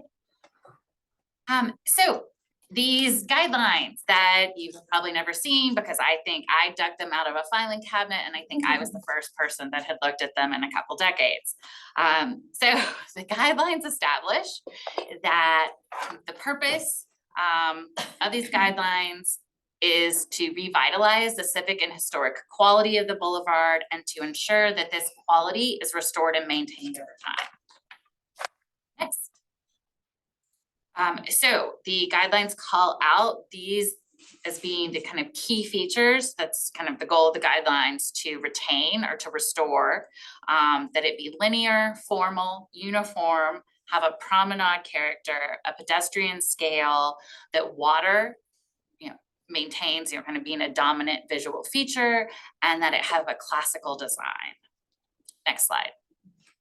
So I've just called out here a couple of the guidelines that I think relate most strongly to kind of the commission and new construction with our, alterations within the district. So guideline say that any work should maintain, enhance, and revitalize the historic classic image of the linear boulevard as exemplified by the City Beautiful movement. Site design and landscape plan should be consistent with the classic design of the parkway. So probably, compatible with that would be anything, that kind of is either a simplified version of classical designs or a modern interpretation of classical. What may not be compatible, elements that detract from the City Beautiful design and size or scale, or that are, a really, opposing style that, conflicts with the City Beautiful. Next. So guidelines say that the physical character should emphasize and regenerate the boulevard as a place for people, designed for multiple uses, and that the focus should reinforce kind of the creek as an amenity. So, certainly things like having bike lanes, then lighting, seating, art, interpretation, I think would all be compatible, since the guidelines emphasize it having, multiple uses, and certainly kind of enhancing the use is something that, the study that's currently going on is looking at. So I think, that would be compatible. But things that kind of de-emphasize the boulevard, such, various times over the years, there's been, a proposal to bury the roadway. I don't think that would be compatible with the guidelines, or other things that are, kind of really, obstructing views within the district, or views of the creek and the water. Next slide. So guidelines say that the overall kind of character should be consistent and uniform and should reinforce the image of the parkway as part of the historic park and parkway system. And that there should be a uniform pattern both within the site and relation to the design of the park and parkway system. So in the guidelines, there's a lot of discussion of wanting to make sure that it remains a unified linear feature, that it doesn't become where there's kind of like broken up segments, but that this should, that the whole sphere should be, still, have a uniform character all along it and still also have a uniform character to other of our city beautiful parkways. Next slide. Then the guidelines also emphasize the importance of historic vistas, being able to see these vistas along the parkway. That was a really key feature of the City Beautiful movement, is having kind of planning for vistas. So new elements could certainly be added, I think, but they low scale, maybe transparent things you can see through, and any new work that kind of emphasizes vistas and views would be compatible with the guidelines. Next. So that's just kind of my quick summary there to give you an idea of really the kind of view of these guidelines. It has been determined by chief building official that anything like the new pedestrian bridge would require a permit. And so there was some discussion there because some of it's in the right of way, some of it isn't, but it would require a permit, so it would require landmark approval to go forward. There also may be some other work that is just in the right of way. In that case, landmark is often more advisory.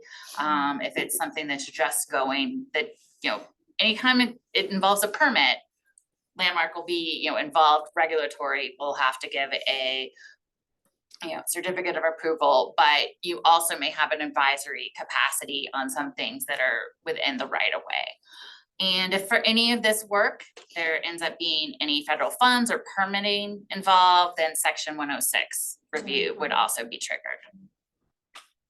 So that's it, but happy to answer any questions you might have. Thanks, Abby. Any questions for Abby? Carrie. I know that there's thinking in the works that this is a gateway into the city. And there's thinking that would propose a series of towers located on either side of the Spear Boulevard area as you proceed into the city from I-25. How is that being addressed? Is that being addressed perhaps in the workshop that's next with the open house next week? And because the views and vistas component of this involves, tall buildings along a parkway promenade were not envisioned by the City Beautiful movement. Absolutely. And it seems to me that there is a likelihood or possibility that the introduction of those kind of structures would be outside of our purview because they're not actually in the district. So do you have any comments about that? The vision study does not include any buildings. So the vision study is mainly looking at possible reconfiguration of the creek, possible removal of the creek walls to give it a more natural feel to the creek, possible changes to park space within it, possible reconfiguration of the roadway. But the vision study is not looking at or recommending any new buildings right along. Certainly there's a mix of parcels. So there's some private development parcels that could be still developed. Some of those, falling within the lower downtown. So they would fall under LDDRC review. But yeah. Because the new urban designer that was hired a few months ago was at the local AIA conference on Thursday, Friday last week, and made comments that related to the thinking of increasing the density along Spear Boulevard as part of a larger vision. it coordinates with River Mile and Golden Yeah. Triangle and all of that. I mean, certainly there is proposed And a I'm lot wondering more how much, density how along Ball. much, how much interaction is occurring between, Landmark Commission staff, the urban designers, do all these subdivisions of the department talking to each other We are trying about these to. issues. Yes, so I am on the project team that is being led by urban design that has representatives from all the from parks and, all the various kind of stakeholders within the area. So at least Landmark is included in the How does discussion. public engagement in that process work? And so they've had a survey that's been out to get people to give feedback. They've had one open house previously, and then they're having this open house coming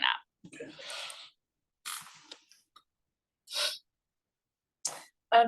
More just out of curiosity, who was the author of the 2012 cultural landscape? That is such a great question because I found multiple copies of it in our file, but they don't identify who wrote it anywhere. Like, I have printed copies of this report, but it doesn't say who did it.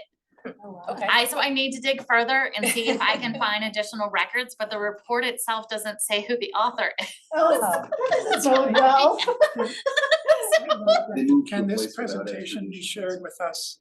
Yeah, sure. Because that wasn't included in what was sent No, out. sorry, I hadn't, but yeah, no, but no, I'm happy to send it out and share it with everyone. Anything else, Brandy? Thank you for the background. Yeah. Thank you. Oh, sure. Really helpful. So yeah, and I wanted you to be prepared for the discussion you're gonna have at your next meeting and have a little bit of background. That's So great, I appreciate it, and then We we have have an executive session, I believe. Yeah, we're not done yet, guys. We're going into executive session, we have to kick the staff out apparently. And we don't have anybody on virtual. No, but I'm gonna have to turn off your Just turn meeting. off the recording. So And I'm then just how do gonna I clear everything out. close the meeting? Do I let you guys know what time it was? Well, I know. Do I? Does she need to turn on the recording? Like, I don't know, after. As far as I knew, I wasn't even, as far as I knew, I was supposed to end the Zoom meeting. So, okay. so we haven't gone into executive session yet. That takes a 2/3 vote of the commission. Oh, see? So I don't first even you need know. to make the motion to go into executive. I so moved to go into executive session. Do I hear a second? Okay, all in favor, aye? Aye. Aye, okay, so it was unanimously, we're going into executive session. So now we stop the recording. So now Correct. it's So now the staff needs to leave and the recording. Taylor, do you want me to We don't shut have this to come down? back, right? Nope. Yes. We'll let you know when the meeting adjourns. You can just add those to the If you guys could just like wait a minute, Women's cause Ultimate I don't wanna Fighting or sit and just wait. It's a Mean Machine sticker. So I'm just gonna get everything together and then I'll get out.